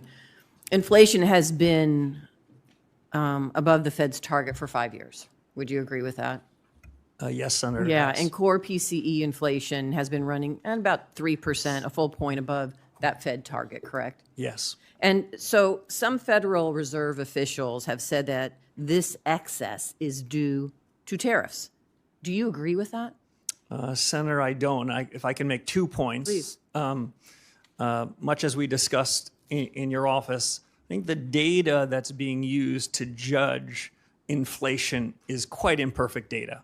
And among the projects that the economics profession, and if I'm confirmed as chairman of the Fed needs to do, is to try to use our new understanding and new data sources to see what's really the inflation rate in the economy. We used to use core PCE, core measures, so we'd exclude food and energy because it was sort of a rough swag as to what was going on. We don't have to do a rough swag anymore. What I'm most interested in is what's the underlying inflation rate, not what's the one-time change in prices because of a change in geopolitics or a change in beef, but what's the underlying generalized change in prices in the economy. And my broad sense is that these inflation risks and the inflation damage the last several years is improving somewhat. It has improved somewhat in the last year. The measures I prefer are looking at things that are called trimmed averages, where we take out all of the tail risks, all of the one-off items, and we ask ourselves whether the generalized change in prices is having second-order effects on the economy. Again, they're not where they should be, but I think that the trend is quite favorable. And these trend averages and the data that you're looking at now, it's not traditionally the norm that economists would use in this position. Is that correct? Some in the economics profession are increasingly looking to these median-type measures, but among the projects I would hope to undertake as one of the first reforms at the Fed is a data project, where we would go off and we would evaluate with the public sector and the private sector, including the Bureau of Labor Statistics, a survey of 1 billion prices. And what I'm really most interested, Senator, is what's the change of that 500 millionth and one price? Because that's inflation. That's a change in the generalized level. In a market economy, prices change all the time, and I don't want to be confused by that. I want to know what inflation really is, and I still think there's some work to do. And I respect, listen, I'm listening to you today and talking with you. I respect you truly believe as an economist and a theorist in this theory, in what you are talking to us today about, which is traditionally not the norm. And many are disagreeing with you on that, and publicly disagreeing. And so I understand that. But I guess the position I have is I hope you're right, but at the end of the day, my concern is people are suffering right now with high costs, and we need to address it. And I don't know how long it's going to take for your economic theory to gain traction or to be proven that it's going to benefit so many people in this country right now. And here's one other thing, because I don't have that much time, and this is what is also a concern of mine, so I want you to address it. Earlier, you've been on the Federal Reserve Board, and you were there during the financial crisis of 2008. You and I talked about this. I was the Attorney General then. It hit Nevada so hard. Here's what I do know, and at that time, in 2006, you attended numerous meetings where housing experts pleaded with you to stop predatory mortgages. In fact, Gail Burks, who was the CEO of Nevada's Fair Housing at that time, who I worked with, repeatedly warned Fed leadership, including you, about predatory lending practices such as flipping loans or misinforming seniors about reverse mortgages. And in 2007, you said, and I quote, "Subprime mortgages have gotten a bad name in this environment, and in some cases, that's not just." You also said that you don't see any immediate systemic risk issues among big banks. And you said that at that time. And then just recently, and this is what I want you to address, Senator Warren has said that you told her you had no regrets during this tenure. How can we trust that your economic theory, when you were wrong then, is going to be the accurate theory we need now to help so many families and businesses that are struggling with the policies that we're dealing with now? Senator, let me address a few things. The chairman is going to cut me off when he must, but I would say this. For many years before the global financial crisis, I warned about the very real risks of Fannie Mae and Freddie Mac blowing up, which they did. I think that part of the housing market was vulnerable for many years, and not enough was done about it, even in spite of my protestations and my urging about GSE reform. It wasn't done. I think that compounded the financial crisis. Secondly, I think subprime mortgages then, subprime assets then, were indicative of prices of almost every financial asset that were mispriced. What I suggested then and what I believe now is that subprime mortgages were just indicative of a set of prices that were incorrect, and they all repriced. Just to give one fine example before I turn to the chairman. Perhaps no examples right now. Okay, sorry. Let's go to Senator Thank you. Haggerty. I want to give you the opportunity to finish that exchange. Thank you, Mr. Chairman. And Mr. Warsh, I want to welcome you and your family. And I want the committee to know that I've known Kevin Warsh for 30 years. We first crossed paths back in 1992, shortly after Kevin graduated from Stanford. We both worked on the White House staff at that point in time. And I just want to say this, that the man testifying before us today is the same man that I got to know then. Serious, disciplined, with a true heart for public service. And I want to say this, I've said it before, Kevin Warsh is the man for the moment. His background, his experience, and his discipline are precisely what we need to bring our economy into its full potential. I'm delighted to see him here today as we both reinforce competence here at home and do the same thing abroad. And if I think about Kevin's qualifications, think about the contrast with the nominations that we saw with the last administration. I think this committee will recall that President Biden nominated a prospective federal bank regulator, frankly, a graduate of Moscow State University in Russia, who advocated for replacing private bank deposits with retail accounts held at the central bank. Those who might criticize Kevin for his private sector success miss the point. Kevin's experience is not a liability, it's an asset. It brings a practical understanding in terms of how markets function to bear, how capital is allocated, and how policy decisions shape the real economy. Mr. Warsh, how will your experiences in both the public and the private sector shape your governance of the Fed should you be confirmed? Senator, thank you very much, and thanks for the kind introduction. For your colleagues on this panel, Senator Haggard and I shared a desk, 91 and 92, so I've known him for a very long time. I think my prior experience at the Fed, which some of your colleagues made reference to, are going to allow me to hit the ground running. This is as consequential a moment for the U.S. economy and, frankly, for the institution as any point since the late 1970s. And so my experience at the Fed, my understanding of the people, the culture, the governance, and of the things that are ripe for reform are going to give me a leg up. We don't have a long time to do new studies and contemplate what reform should be. We have a short window to try to bring inflation back down to where it should be to ensure price stability. And because AI that Senator Kennedy referenced is so consequential, and AI is quickly becoming at something like escape velocity, it's important to revisit the Fed's models and see whether this innovation cycle, while it could have over time improvements in the price level and make the Fed's job on inflation easier, there's a question about what that means for employment, which is another part of the Fed's mandate. So I think that's part and parcel of what my background and suggestion and history would suggest. But if I can make one other point, what the Fed needs is a reform to its frameworks and reforms to its communications. I've seen what the Fed's done well, and often I'll give them one cheer or two, but now more than ever, the Federal Reserve needs 3 cheers, and that's what I hope to deliver. Well, let's stay on this point, particularly, and you've mentioned this in your commentary, the point of the Fed's mission creep over the years. If you think about what the Fed has done, they've strayed into what I would call politically contentious areas. They've gone well beyond their core mandate. And we've seen this across the Federal Reserve System. And what the Fed has done is eroded its credibility as what it should be, which is an apolitical and independent central bank.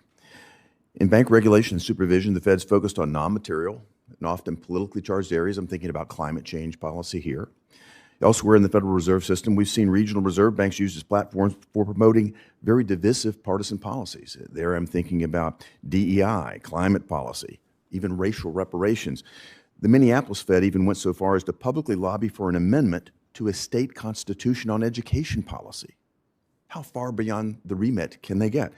In the 2020 Monetary Policy Review, the Fed even sought to redefine its legislative mandate of maximum employment as a broad-based and inclusive goal, close quote. I mean, that's tacitly understood to mean that the Fed should accept higher inflation to privilege select groups of Americans. And while the Fed undertook this social engineering, it also financially engineered a massive footprint in our market. QE provided near unlimited bid for government debt, which of course made it easy for us to subsidize more government debt here. It subsidized government financing, and it encouraged, frankly, what I view as very reckless federal spending. In each of these examples, we see a clear pattern. The Fed has strayed beyond its core mandate to encroach upon policy decisions that ought to be left to those of us that are democratically accountable. Mr. Warsh, the Fed's own actions have eroded its credibility. What do you think should be done to regain public trust? Senator, robust reform. The Fed can deliver on the mandate that you gave it if it sticks to its knitting. As it wanders into areas upon which it has neither authority or expertise, it loses its focus. And I'll just give one example. In 2020, as you reference, when the Federal Reserve changed its inflation framework in August of 2020, inflation was running at around 1.72%. And the Fed changed its framework, rewrote in some sense the remit you gave it, and they asked for a little more inflation. They ended up with a lot more, and that was the foundation for the inflation surge that happened in the subsequent years, which we're still living with. Okay. Thank you, Mr. Warsh. Thank you, Mr. Chairman. Senator Smith. Thank you, Mr. Chair. Good morning, Mr. Warsh. It's still morning. Let me start with this. I think you have said that you have confidence that this economy has potential. I think that's fair to say. And you've also said that this is a time of great consequence for the nation's economy, perhaps one of the most significant hinge points in a couple of generations. That's fair to say? Yes, Senator. Thank you. And so I agree with that. And I actually want to go a bit further because I think that it seems to me that this economy is amazing for rich people, people who have a lot of capital. And in fact, we can see in 2025, billionaire wealth grew 3 times faster than the average rate of the previous 5 years. And wealthy households hold a massive portion of the nation's wealth. And this, I think, is the tipping point that our economy actually faces right now. And I can tell you that in Minnesota, a lot of people are telling me that it is harder and harder for them to afford the basics. They aren't rich. They don't have enough money to pay their bills, to pay their doctor's bills. So I want to look at this with you for a few minutes, and I want to start with inflation. So last week, President Trump said that gas prices are, quote, not very high, and, quote, we're having some fake inflation because of the fuel. So understanding what you've been saying about data and measurement and all of that, let me just ask you, do you think that gas prices going up 20% is fake inflation? Senator, the gas prices like beef prices, eggs, milk, and the rest, they move, and when they move in the wrong direction, the American people are hurting by it. There's no question about it. That's right. American people feel it. It's not fake to them. It's money that they don't have in their pocket because gas is up 20%. I think my constituents would say that that inflation is real and not fake. Okay, so let's look at unemployment. At the State of the Union, the president said, quote, the roaring economy, excuse me, this is the quote, the roaring economy is roaring like never before. So do you agree with that statement? Is that how you see the economy, that is roaring like never roaring before?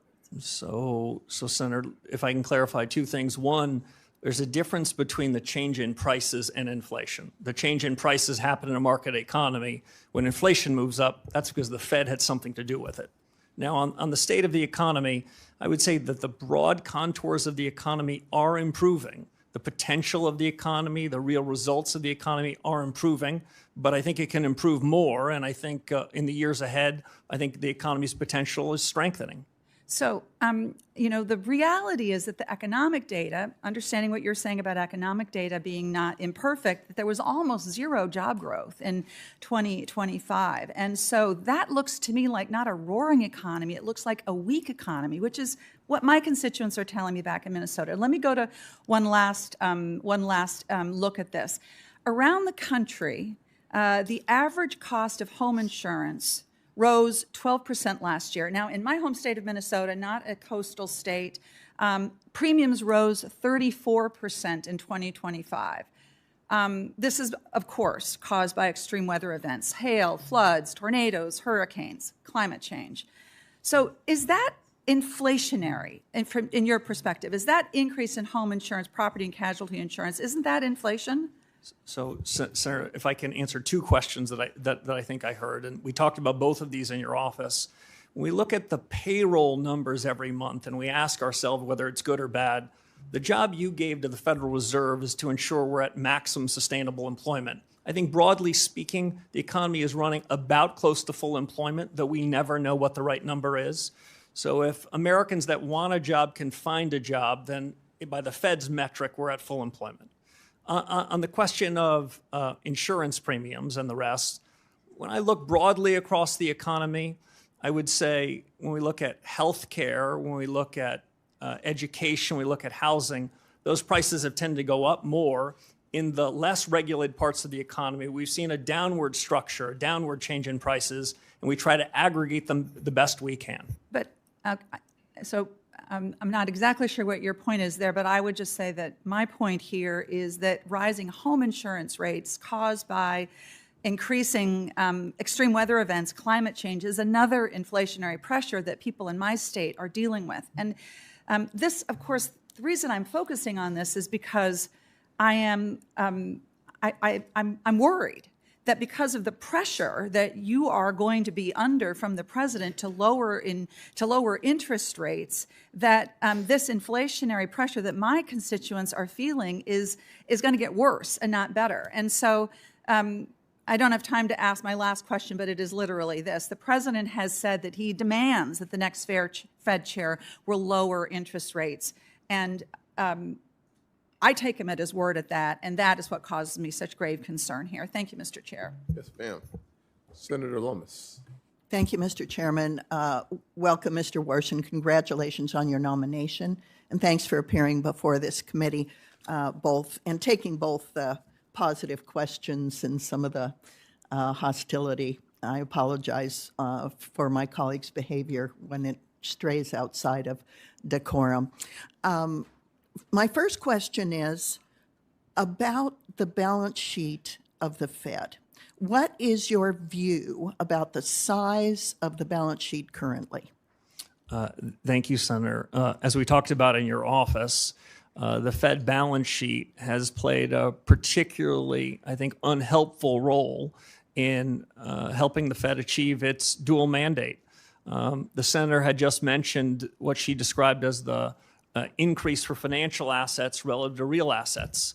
Well, part of that is the Federal Reserve. The Fed is not blameless in that as it's grown the Fed's balance sheet, grown its imprimatur on the economy, those with financial assets have benefited from it. The reason why I prefer monetary policy to use interest rates as the dominant force is interest rates affect a far broader cross-section of the economy. Interest rates get in the cracks.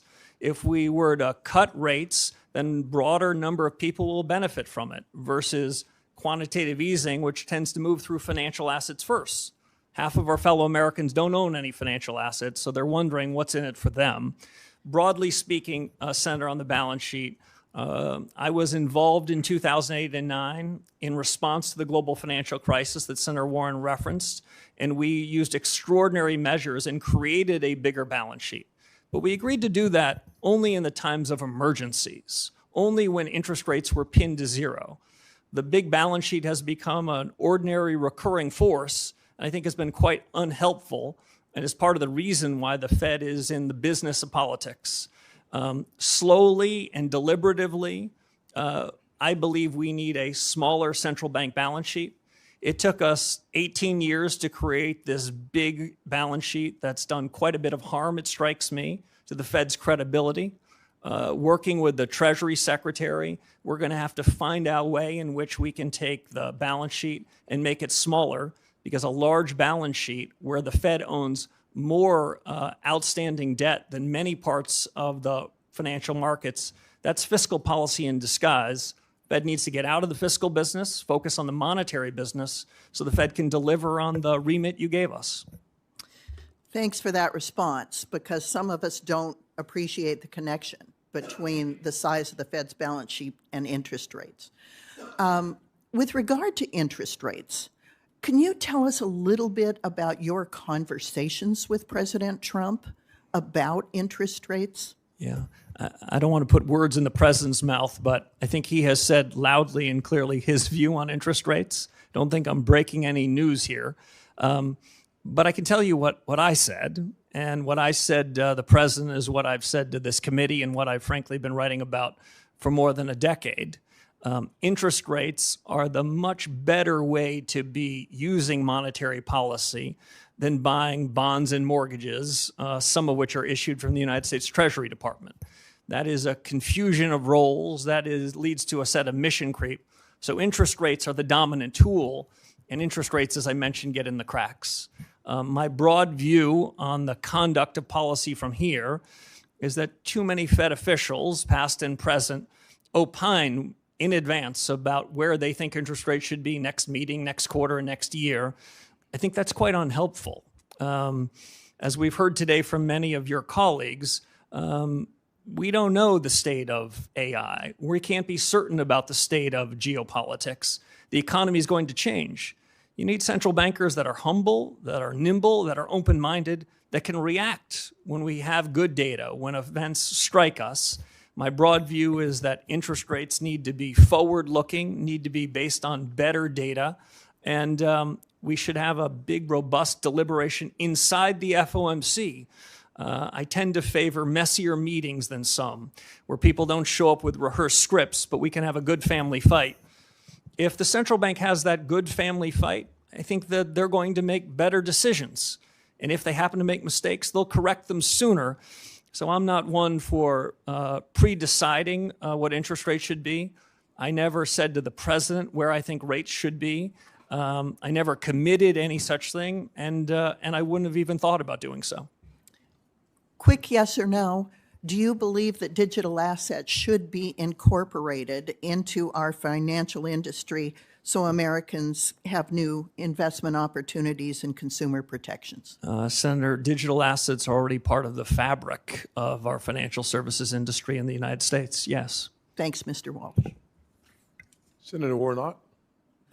Thank you, Brother Chair. Mr. Warsh, congratulations on your nomination, and I appreciated our time together in my office a few weeks ago.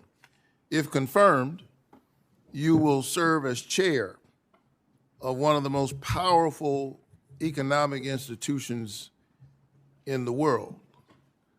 Decisions you make would move markets, affect Americans' retirement savings and ability to buy homes. It would influence the global economy. You currently serve as a lecturer at Stanford University. If you were to assign, if Professor Warsh were to assign a letter grade to the American economy today for the average working family, what grade would you assign? Senator, it was good to meet with you in your office. You know, in modern academic institutions, they give everybody A's, so it's not a fair comparison. Especially at elite universities, I know everyone gets perfect grades. Well, what grade would you give the economy? Well, if I gave a student anything other than an A, the dean would summon me to his office because I would have hurt his self-image. Well, the Americans that I talked to, particularly in the state of Georgia, who haven't had the benefit of attending some of these elite institutions, are trying to make their lives work. They're sitting around their kitchen tables trying to figure out how to put their kids through school. And regardless of how the markets are doing, consumer confidence is at a record low. So that's their grade on the economy.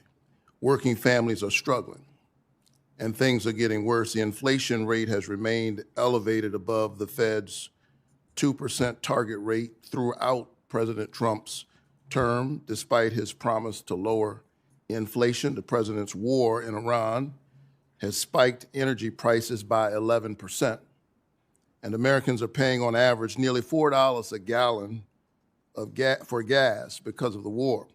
We've lost nearly 90,000 manufacturing jobs since President Trump took office. He promised us a manufacturing boom. We've lost 90,000 manufacturing jobs. And Americans already dealing with high prices paid $1,000 more per household in 2025 as a direct result of President Trump's illegal tariffs, which he remains committed to in spite of the Supreme Court decision. He does even better than this practice of these institutions. When asked what grade he would give the economy, he said an A, and then he thought about it and said, no, actually A+++. And as I thought about his answer, I was wondering who was he talking about? Who is it an A+ for? Certainly not the ordinary working class Georgians that I'm fighting for every single day, maybe the people closest to him. But I'm hard-pressed to think that folks across the state of Georgia who are looking at their grocery bill, looking at their gas bill, looking at the $1,000 that they've had to pay would give the economy an A++. What are your thoughts? Senator, thank you. If the Fed were to execute on a series of policy reforms, then I believe the economy can be stronger. I believe inflation can be lower, and I believe real take-home pay can be higher. I think the Fed is not blameless for the divergence you described between those that have financial assets and those that don't. Had the balance sheet not been brought from the $800 billion level when I showed up at the Fed in 2006 to an order of magnitude higher, if the Fed had kept a smaller balance sheet, the way the Senator I just talked about a few moments ago, I think interest rates could be lower, inflation could be better, and the economy could be stronger. Yeah, you discussed your theory of the case with me in that regard. But I think you would agree that the recognition, I think implicit in your testimony is the recognition that this is not a plus economy. In your economy, in your testimony, you note the importance of price stability and correctly note that inflation means people lose purchasing power, particularly harming low-income folks. But I also noticed your testimony did not really discuss the Fed's other mandate, and that's to maximize employment. Inflation is critically important, but if you don't have a job, you're in trouble. Do you view the Fed's mandate for maximizing employment as equally important to its price stability mandate? And are you concerned about weak job growth numbers? Before the nominee answers the question, the senator from the elite university, Morehouse, is out of time. So I appreciate the question, but we will have the answer submitted for the record. I know you wanted to attend Morehouse College. I'm sorry. Everybody wants to attend Morehouse, by the way, but I am a Charleston Southern Buck. I appreciate Very happy about that. He couldn't get into Charleston Southern, but it's good you got in somewhere. This is good. If you can't get into Morehouse, go to Stanford. Everybody's got jokes up here, so we'll go to Senator Brett. Thank you, Mr. Chairman. Before I get started, I want to emphasize that transparency and accountability at the Fed are absolutely vital. The American people need to have trust in our government. We need to have trust in our government agencies, and that includes transparency and accountability at the Fed. So when we're talking about billions of dollars being spent on renovations, it's absolutely appropriate for Congress to ask questions. And it is absolutely appropriate for Congress to get answers. We need to understand where this substantial amount of money has gone, and we need to ensure that every institution, including the Fed, is always making decisions that are in the best interest of the American people. And so I urge everyone involved to make sure that any outstanding questions on this matter come to fruition so that we can get answers and move on and have a smooth and timely transition and a confirmation process, of which I want to say congratulations on both your nomination, your willingness to be here today, and I also want to say that to your family. I think a lot of people miss the fact that when any of us step up to serve, that it's not just you, your family that goes through so much. And so we just want to say, that sacrifice is often overlooked, and we certainly appreciate your family being with you today and all of you and what you're willing to do here. I had a chance to get to know you over the years, and as many of my Republican colleagues have and other colleagues, and I think we would all say you are absolutely the right man for the job at the right time in our country's history, and I am excited about your leadership at the Fed. We have had an opportunity to talk about a number of issues, but I know that your integrity and that your commitment to the American people are going to help restore confidence at the Fed, and it'll also ultimately serve our country incredibly well. So it's not going to be any easy task to return that confidence. We have spoken about needed reforms at the Fed on the monetary policy side and also the operational and internal standpoint as well. And of course, your calls for reform aren't baseless. You served at the Fed during one of the most challenging times. You just referenced it in your previous answer to a question from my colleague across the aisle.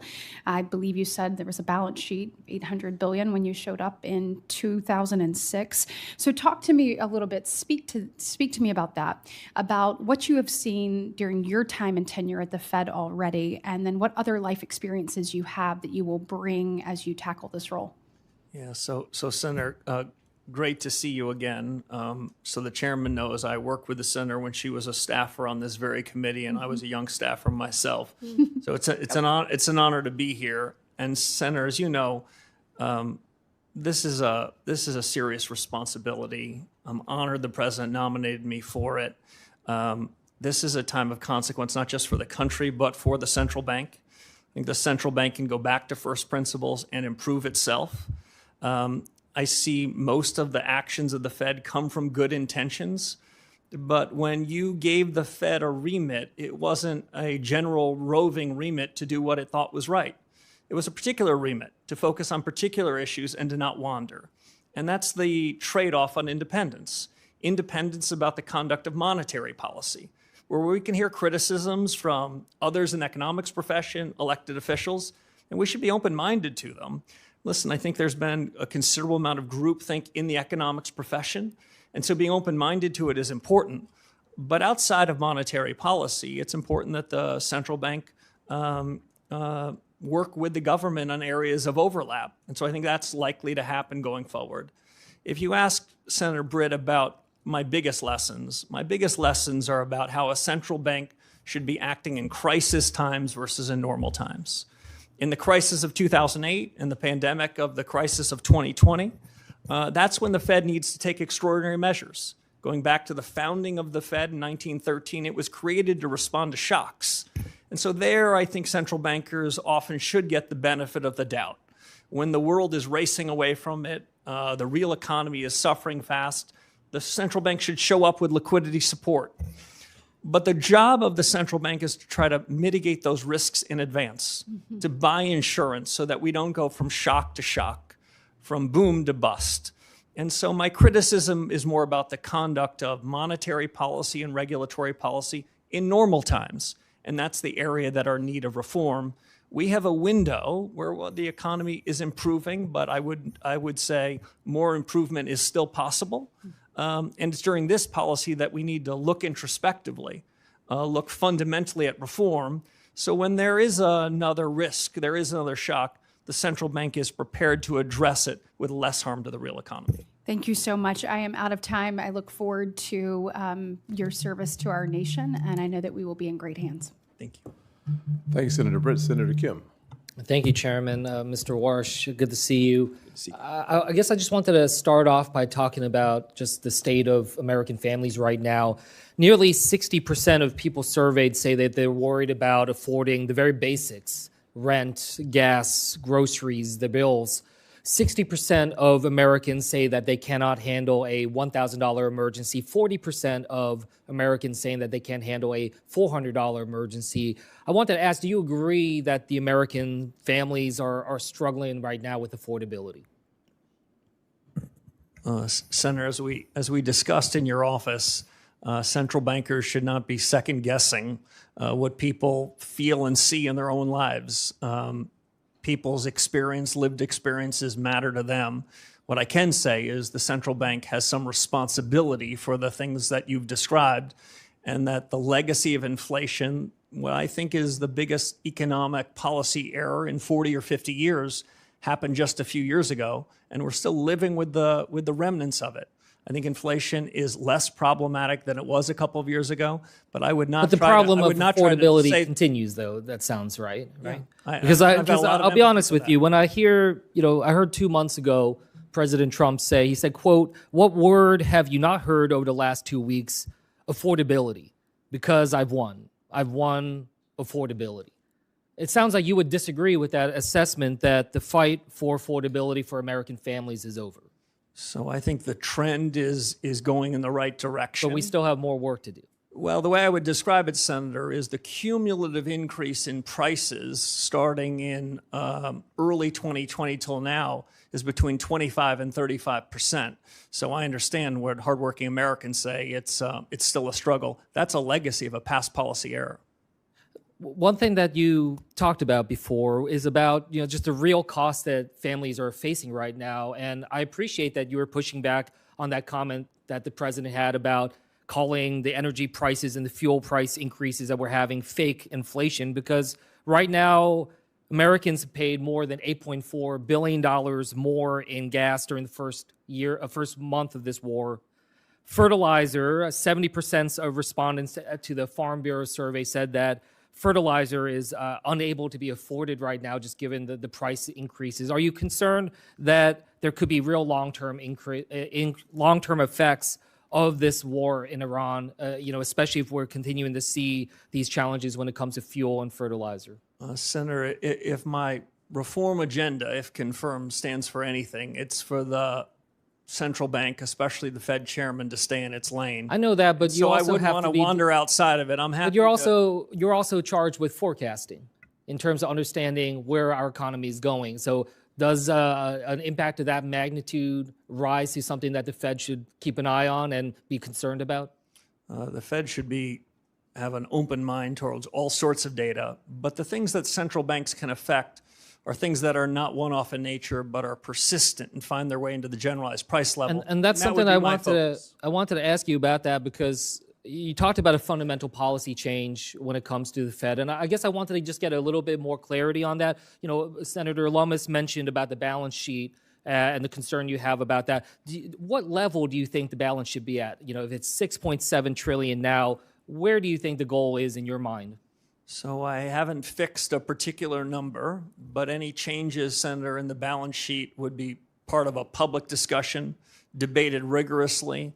And if and when the central bank comes to a judgment about a new balance sheet policy, which I hope the central bank would, it would be described well in advance. As I mentioned, it took 18 years to create this balance sheet problem, and we won't be able to fix it in 18 minutes. And so that's why I think deliberation here is important. But it suffices to say it should be smaller, and at least as important, it should not be holding long-term treasury assets as if it's the fiscal authority. That's when it gets into politics. I appreciate you saying that it's important to be able to have that public discussion. I mean, one thing that's come up as I've been engaged with different experts is concern about rapid reduction. If you are moving in that speed, that it could generate a number of concerns, including upward pressure on long-term interest rates. So I guess I just wanted to check, do you share that concern? As you are thinking about how to reduce it, do you also understand, though, that there are concerns about rapid reduction in the speed with which you're trying to go down? Yes, Senator, and that kind of regime change would have to be deliberate, well orchestrated, well choreographed, and well described so that unnecessary upset are not done to financial markets as we go to a policy regime change much more focused on interest rates. With that, I'll yield back. Thank you, sir. Senator Ricketts. Thank you, Mr. Chairman. Thank you, Mr. Warsh. It was great to see you in my office. Thanks for coming by. I want to continue to talk about inflation because it is something that is incredibly important. I think you share the view that inflation is a silent tax on American households. Is that accurate? Senator, it's accurate. It's the most regressive tax that anyone in Washington could come up with. If you were trying to do the most harm to the least well-off among us, inflation would be the way to do it. Yeah, and my colleagues on the other side of the aisle have been talking about that. And I note, at least I don't recall, that they ever talked about that during the Biden administration. Because it was during the Biden administration that we saw this record inflation, this 40-year-old high inflation. And yet my Democrat colleagues were silent about it back then. Now they want to talk about it. But of course, American households were hurting back then as well.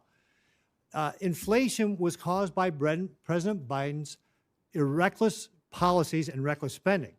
Let's look at ARPA, a partisan bill that was passed by the Democrats, which cost taxpayers $1.9 trillion. When ARPA was passed in March of 2021, inflation was at 2.6%.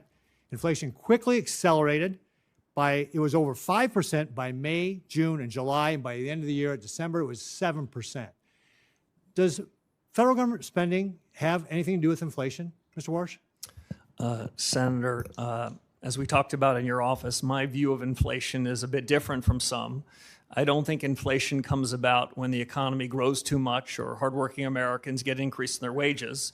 I think inflation comes about when the government prints too much, by which I mean the central bank, and broadly speaking, the government spends too much. And so we're spending too much money, and now we've been cleaning up their mess ever since. I will also note the Republicans have been taking efforts to reduce the deficit. I think year to date it's down about 10.6% from where it was last year. And this is why it's so important we get our spending under control. I think you also talked about the balance sheet. And one of the things about the balance sheet is that I think if I hear you're saying it's too big, and it benefits people who have financial assets. But if you don't have financial assets, you haven't seen the benefit of a large balance sheet at the Fed. Is that accurate? Senator, it's broadly accurate. When the large balance sheet was created in the 2008 financial crisis, the agreement between my colleagues and I was that we would only use this in an emergency scenario, because the transmission mechanism for a large balance sheet goes two ways: through signaling effects and through asset prices. Now, at the time of the financial crisis, financial asset prices were down 60 or 70%, and so it was understandable. Interest rates were at zero. But in the ordinary course, the central bank, an independent body, should not be adopting a set of policies that have that kind of distributional consequence. That's why interest rates are a better way to be setting monetary policy. So if I don't want to put words in your mouth, but just what I hear you saying is let's reduce the size of the balance sheet, because that benefits maybe half the American population. And then let's focus on interest rates and inflation so we can benefit all Americans. That if we take interest rates down, that benefits all Americans. You said it gets into the nooks and crannies. That if we get inflation under control, that is how we benefit all Americans. And the size of the balance sheet has only benefited some Americans. So what you're really about is trying to change a policy at the Fed that has really benefited under the last administration people who have lots of money, actually not just the last administration, the previous administrations, but you also want to make sure we get off of the inflation. I mean, during the Biden administration, we saw 4 years in a row of declining real wages for American households. And what you want to do is get that inflation under control so that all American households benefit. Is that fair? That is fair. I'm going to paraphrase former Chairman Paul Volcker, where he said something along the following lines: you would need to have a PhD from an elite institution to believe that inflation doesn't have something to do with money. Okay, great. Real briefly, I've only got a few seconds left here, but I'm going to switch topics on you real briefly. Chairman Powell and Secretary Bessent met with leaders of our largest banks recently to talk about advanced AI models like Mythos from Anthropic to identify banking vulnerabilities. It's apparently very good at finding those vulnerabilities. When confirmed, what will you do to modernize the Federal Reserve's internal risk assessments, tabletop or scenario planning exercises to ensure that we can anticipate and defend against the type of emerging risks that potentially models like Mythos could present if used in the wrong hands? I have about 20 seconds to answer that. 20 seconds. Senator, a lot is the short answer. The 15-second answer beyond that is the pace of change in these technologies is accelerating. AI, which I think of really as American ingenuity, gives America a huge head start relative to our competitors around the world, but it's not without real risks and real challenges, and a forward-looking, reform-oriented central bank needs to be on the front end of it. Great. Thank you very much. I look forward to your leadership. Senator Gallego. Thank you, Mr. Chair. How are you? In a 2019 interview with Bloomberg, you said monetary policy is important not for decision it makes, but for reasons it gives for the explanations. Mr. Warsh, the Federal Open Market Committees, or that the Fed sets U.S. monetary policy through interest rate decisions at those meetings. Do you commit to maintaining the current practice of holding a meeting at least once every 8 weeks, yes or no? Senator, by statute, as we talked about in your office, I believe the statute requires a minimum of 4 meetings, but 4 is not enough. So having more meetings than that is appropriate. But I've not even begun to look at the meeting schedules for 2027 and beyond, of course, subject to confirmation. Okay. So then do you commit to holding a press conference at least on the day of the FOMC meetings? Senator, right now press conferences are held periodically. If you ask me my true personal opinion, right now Fed chairs and other central bankers around the FOMC, they speak quite frequently. There is no lack of transparency. But I would say this, I think truth-seeking is more important than repetition.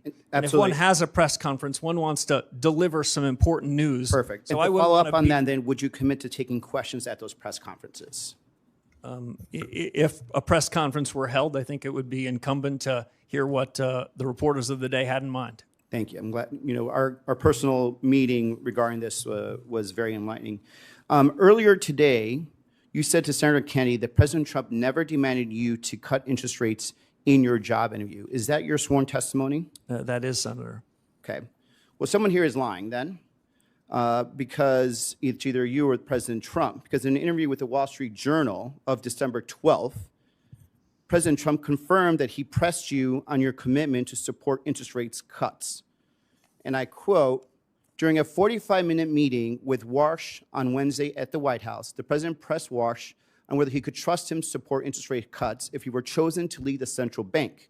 According to people familiar with the meeting, Trump in the general interview confirmed that, repeating, Mr. Chairman, I'd like to enter for the record the Wall Street Journal article, December 12th. Trump says he's leaning towards Warsh or has it to lead the Fed.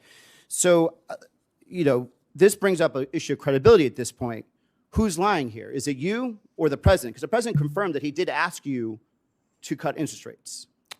Senator, there's, of course, a third alternative. You cite a couple of reporters for a leading financial newspaper. I recall reading that story at the time. Did you issue a correction? I think those reporters either need better sources or better journalist standards. Did you ask for a correction? There are things in the newspaper, Senator, I see all the time that don't strike my ear as correct. So is, in your opinion, that the president then is lying when he said he did not ask you? I can only repeat to you, Senator, what I said to several of your colleagues. So you did not. You right now, under sworn testimony, are saying just to right now that the president of the United States in that job interview did not ask you to cut interest rates. The president never asked me to commit to interest rate cuts at any particular meeting over the period of my tenure at the Fed. He didn't ask for it. He didn't demand it. He didn't require it, and nor would I have ever done so. So if these reporters come back and say, do another follow-up on this and they confirm what they heard, what will your response be? Well, my response would be what I suggested to you a few moments ago. As I read that story in real time, I remember thinking they either need better journalistic standards or better sources. So, here's my problem, Mr. Chair and colleagues. And Mr. Warsh, I think you're incredibly qualified. But a lot of us are actually worried about the integrity of the Federal Reserve. We're worried about what this means for the economic markets, and we're worried about what this means for inflation. We're worried about your independence, and now we're hearing direct contradictions whether or not you were directly asked by the president to cut interest rates, and you're saying no, and he's saying yes. And I think for a lot of us, there's a question now of credibility. And I think there's a real reason why many of us are not voting no. As a matter of fact, until you verbally spoke to Mr. Kennedy and answered his question that he did not the president did not ask you to cut interest rates, this was not even going to be brought up. So there's definitely right now a true question about who is lying here. It's either you or it's the president. I yield back. Senator, if I might respond? Certainly. Thank you. I take my responsibility to be an independent leader of the Federal Reserve very seriously, if confirmed by this body. I take the integrity of the office and my personal integrity very seriously. And I stand by every word I said. The president never asked me to commit to any such thing, nor would I ever do so. Mr. Banks. No, sir. Thank you, Mr. Chairman. Governor Warsh, congrats on your nomination. As we spoke about during our meeting in my office, I strongly support your nomination and look forward to voting for you to be the next chairman of the Federal Reserve, and it can't happen soon enough. One policy area that we strongly agree on is the threat that China poses to America's economy. In fact, you've written publicly that China is deliberately positioning its financial system to rival U.S. leadership and actively working to elevate its currency on the global stage. Can you talk for a minute about how the Federal Reserve reinforces the strength of the U.S. dollar as the world's reserve currency in the face of that challenge? Sure. Senator, it's great to see you again. We talked about some of these issues of the G2 rivalry, the rivalry between the U.S. and China in your office. If confirmed as chairman of the Federal Reserve, I will then have to say that it's the Treasury Secretary's business to talk about the dollar. It's the Fed chairman's business to talk about interest rates. But I think I can say this quite comfortably. The dollar is the linchpin of the global economy. The United States and the Federal Reserve is a beneficiary of the strength of the dollar. The U.S. financial system is the most important financial system in the world, and the central bank's been charged with really important responsibilities in overseeing it and supervising it. There are risks to the U.S. position in the world, including economic. The economic statecraft agenda led by Secretary Bessent and Secretary Rubio is an important one.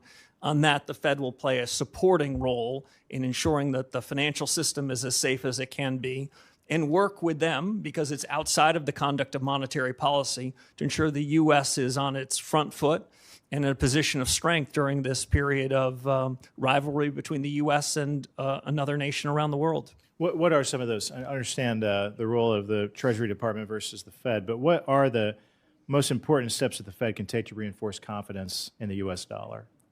Deliver stable prices, Senator.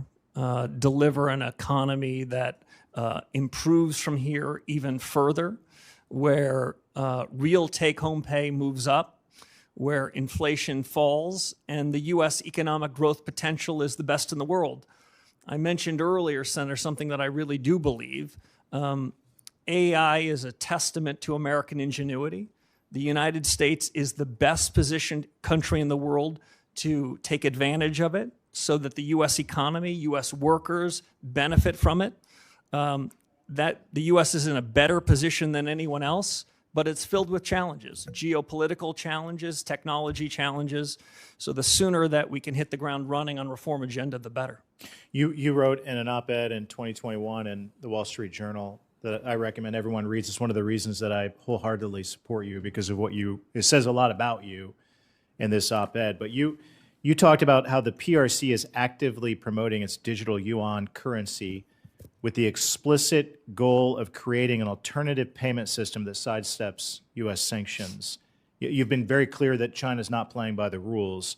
China is buying over 80% of Iran's sanctioned oil in Chinese currency through Chinese banks, completely outside SWIFT. The Iranian government says it is charging ships to transit the Strait of Hormuz and collects payments via crypto and Chinese currency. What tools does the Federal Reserve have to defend the dollar's role as countries route payments through the Chinese financial systems to do business with Iran and other adversaries? Yeah, Senator, thank you. As we talked about before, monetary policy is independent. But outside of monetary policy, the Federal Reserve can be working hand in hand with the rest of the government. The Federal Reserve is independent inside of government, not independent of government. What the U.S. can do with respect to the dollar is have a more robust payment system. The Fed has a number of payment systems that most financial participants in the world use. I would say they all are in need of substantial reform. There's a system called FedNow, which some describe as Fed yesterday. There's a series of new technologies that the Fed needs to oversee and needs to architect so that the payment system in the U.S. is the safest, most efficient, most capable in the world. Otherwise, we'll be losing to adversaries around the world in being the linchpin of the global economy. Thank you. Your leadership is so important, and it's important right now. We need you on the job right now, not later, right now. So I look forward to voting for you quickly and seeing you confirmed and getting you on the job. With that, I yield back. Thank you, sir. Senator Blunt Rochester. Thank you, Mr. Chairman Yes, and ma'am. Ranking Member Warren. Also, thank you, Mr. Warsh, for taking the time also to meet with me earlier this week. I share many of the concerns of different committee members about us kind of putting the cart before the horse.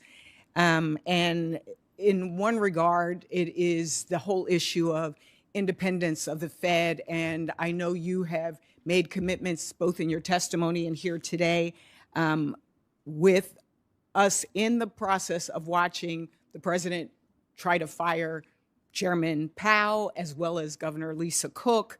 It really raises a lot of red flags for us.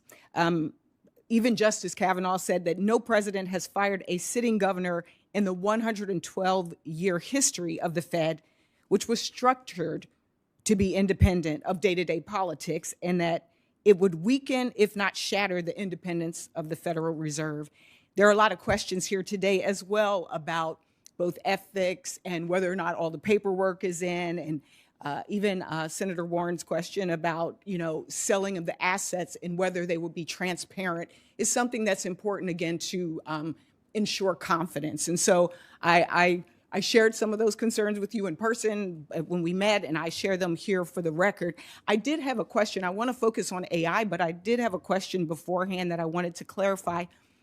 You mentioned your desire for reform as well as regime change at the Fed.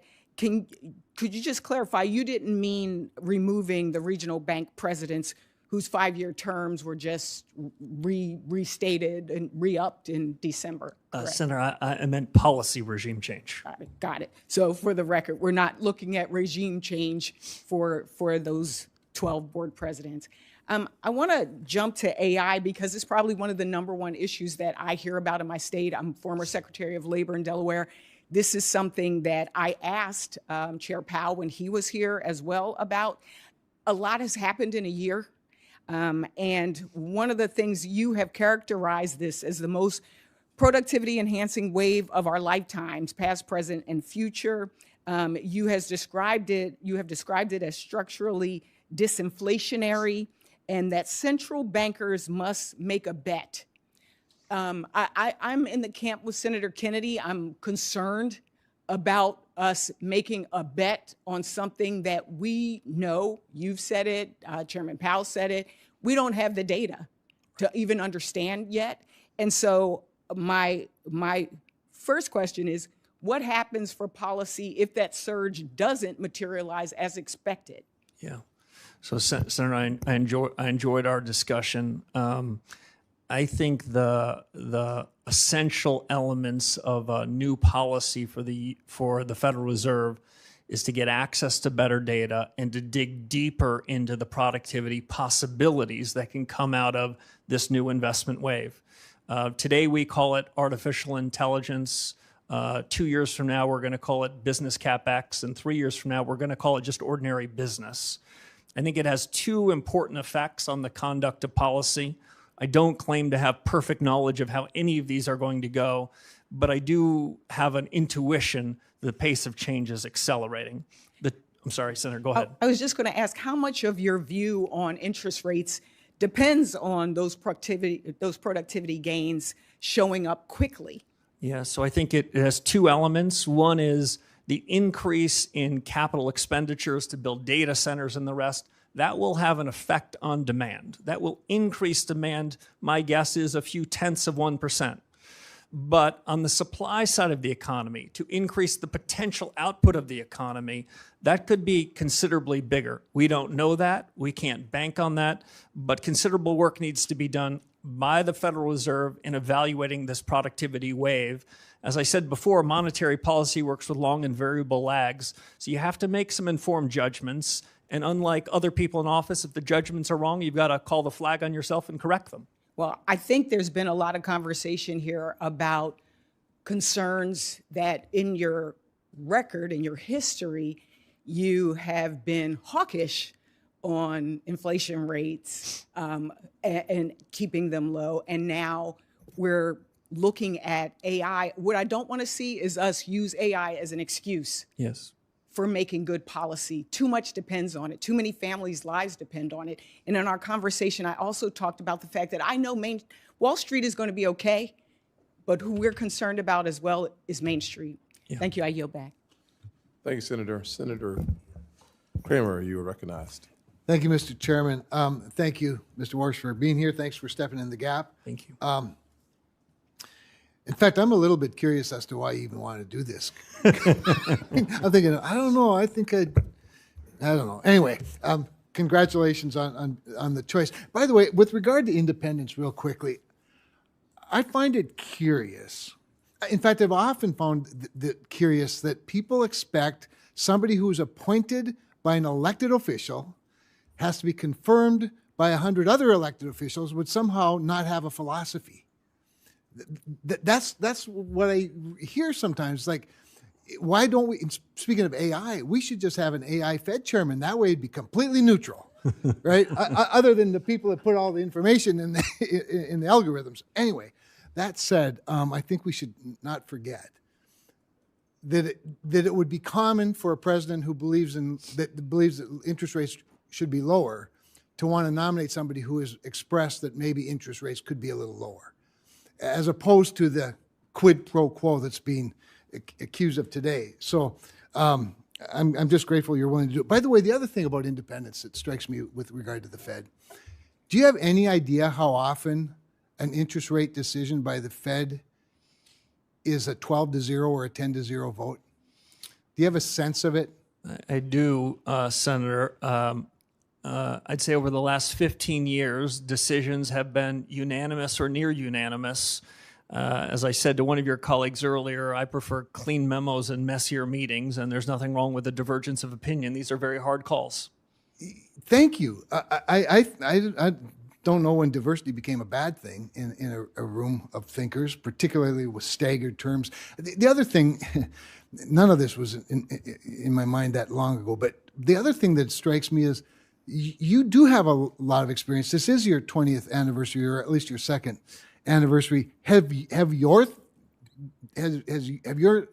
thoughts changed much or evolved over those 20 years of experience in various areas, not to mention your research and your intellectual and academic writings? I mean, have you evolved a little bit?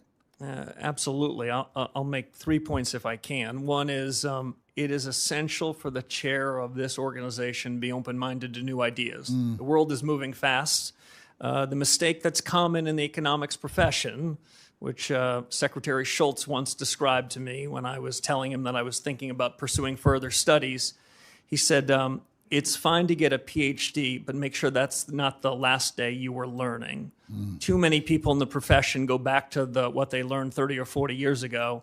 We've got to be open-minded. The world's changing and the facts are changing. To the characterization I heard from some of your colleagues about did my opinions change, my opinions change when the facts change. When interest rates are at zero and the balance sheet is growing and the economy is booming, well, relative to that, I will say I sounded hawkish. In 2018, when the Federal Reserve pushed to raise rates into a financial market meltdown and economic weakening, I said that was a mistake. That was dovish. I expect to have a divergence of views based on the facts on the ground. And if I could just answer one other question you asked about why I want to do this job, I would say I've lived the American dream.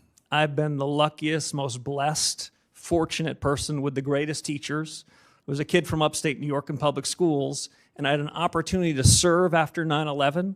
I was walking with a friend of mine who happens to be in this room away from a building near the site of the tragedy. I was walking up Fifth Avenue, and I thought to myself, what am I doing? And so I committed myself to public service then. I did 10 and a half years of public service. I've been grateful for 15 years in the private sector where I've been able to practice my discipline, think anew about things, and the call to service struck again. I'm honored to serve if this body will confirm me. Excellent.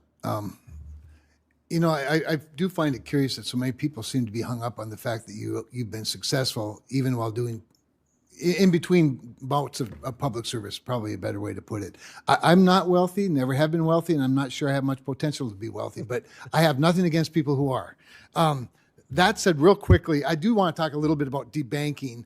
That hasn't been talked about a whole lot, but speaking of institutions that are dug in, I think there's out of the 22,000 people, there are a lot of them that sort of still believe that reputational risk should be a factor, that reputational risk could be based on out of favor industries. Can you give me a sense of how you plan to attack that, if you will? Politics have no place, not just in monetary policy, but in supervision and regulation. Yes. If central bankers should stand for anything, it's to resist fads, resist trends, call balls and strikes. That's exactly what I would intend to do. I lean hard yes, Mr. Chairman. Thank you, sir. Senator Alsobrooks. Thank you. Good afternoon, Mr. Warsh. And thank you for meeting with me last week. In August of 2025, President Trump tried to fire Fed Governor Lisa Cook for unsubstantiated allegations widely believed to be politically motivated. Thankfully, both a federal district court and the D.C. Circuit Court of Appeals ruled in favor of Governor Cook, preventing her from being fired while the investigation proceeds. This is a landmark test for independence. Now, Supreme Court Justice Brett Kavanaugh said allowing Cook's firing to go forward would weaken, if not shatter, the independence of the Federal Reserve. So I would like to ask you, will you commit to defending Governor Cook's tenure as Chairman Powell has done? Senator, it was a pleasure to meet you in your office and spend time with you. As I said to you then, I'll repeat here to the broader committee. If I stand for anything, it's the Fed should stay in its lane. As I understand that matter, it's pending before the United States Supreme Court. I think it's inappropriate for me to weigh in on that, especially because in the event that I am confirmed, I could be a party to that matter.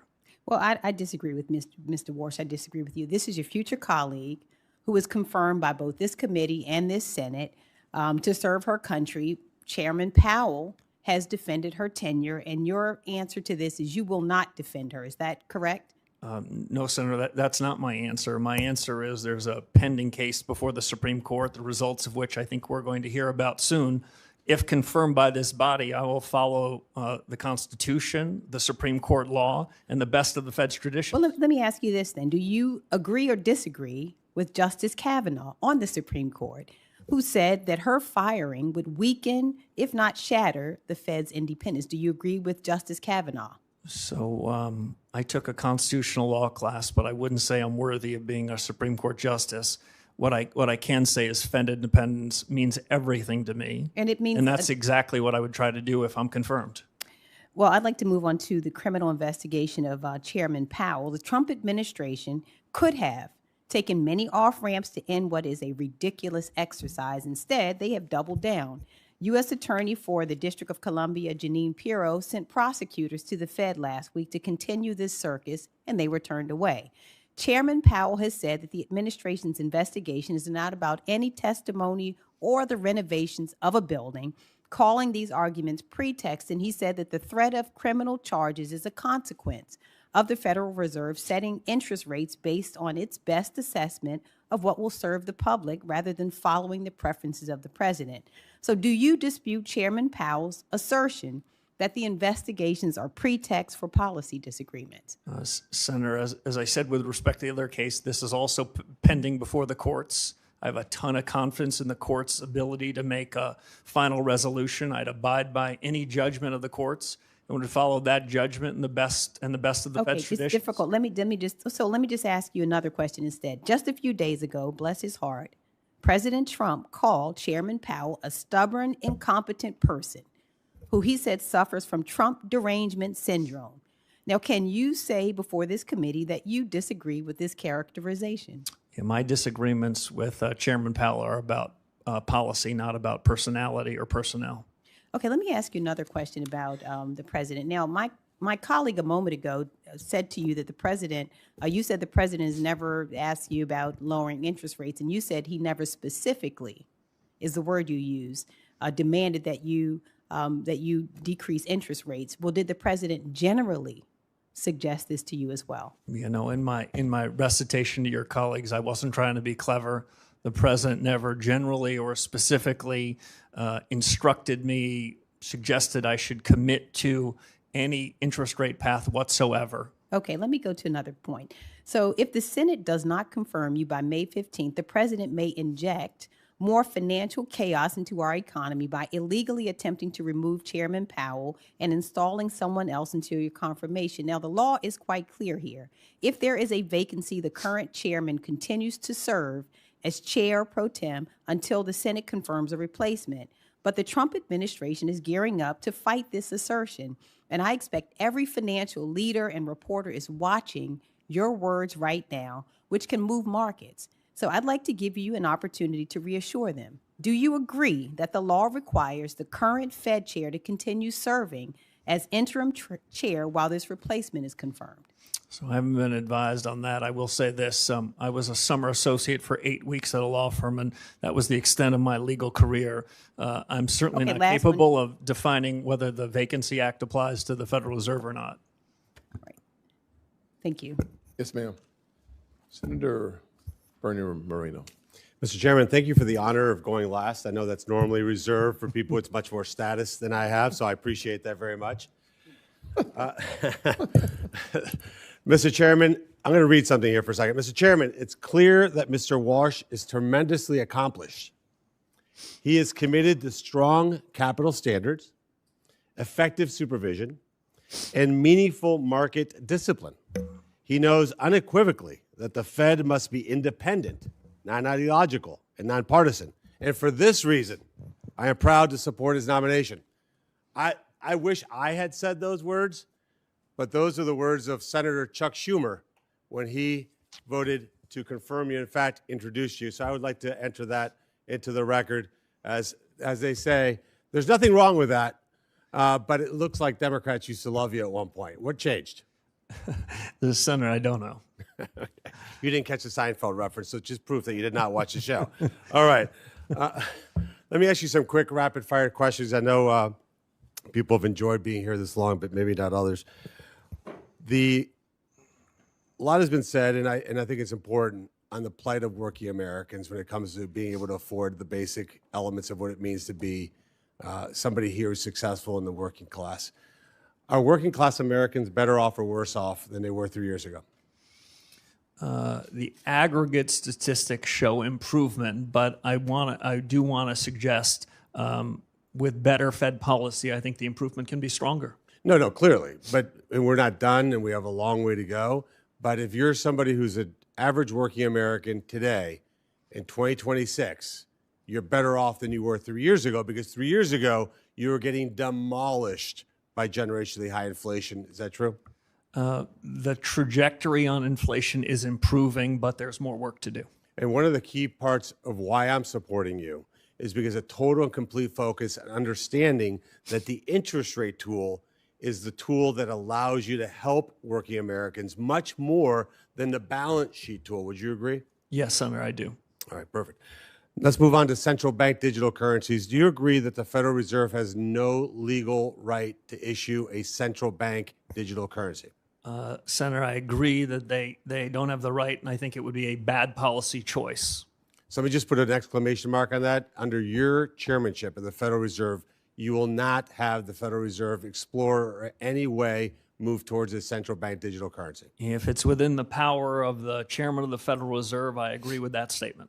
Perfect. Let's shift over to AI. A lot has been said about that. And I worry that some of my colleagues don't feel that this is quote unquote real or happening as quick as it is. It is happening insanely fast. In fact, would you agree that it could lead to an employment shock, especially for entry-level white-collar jobs?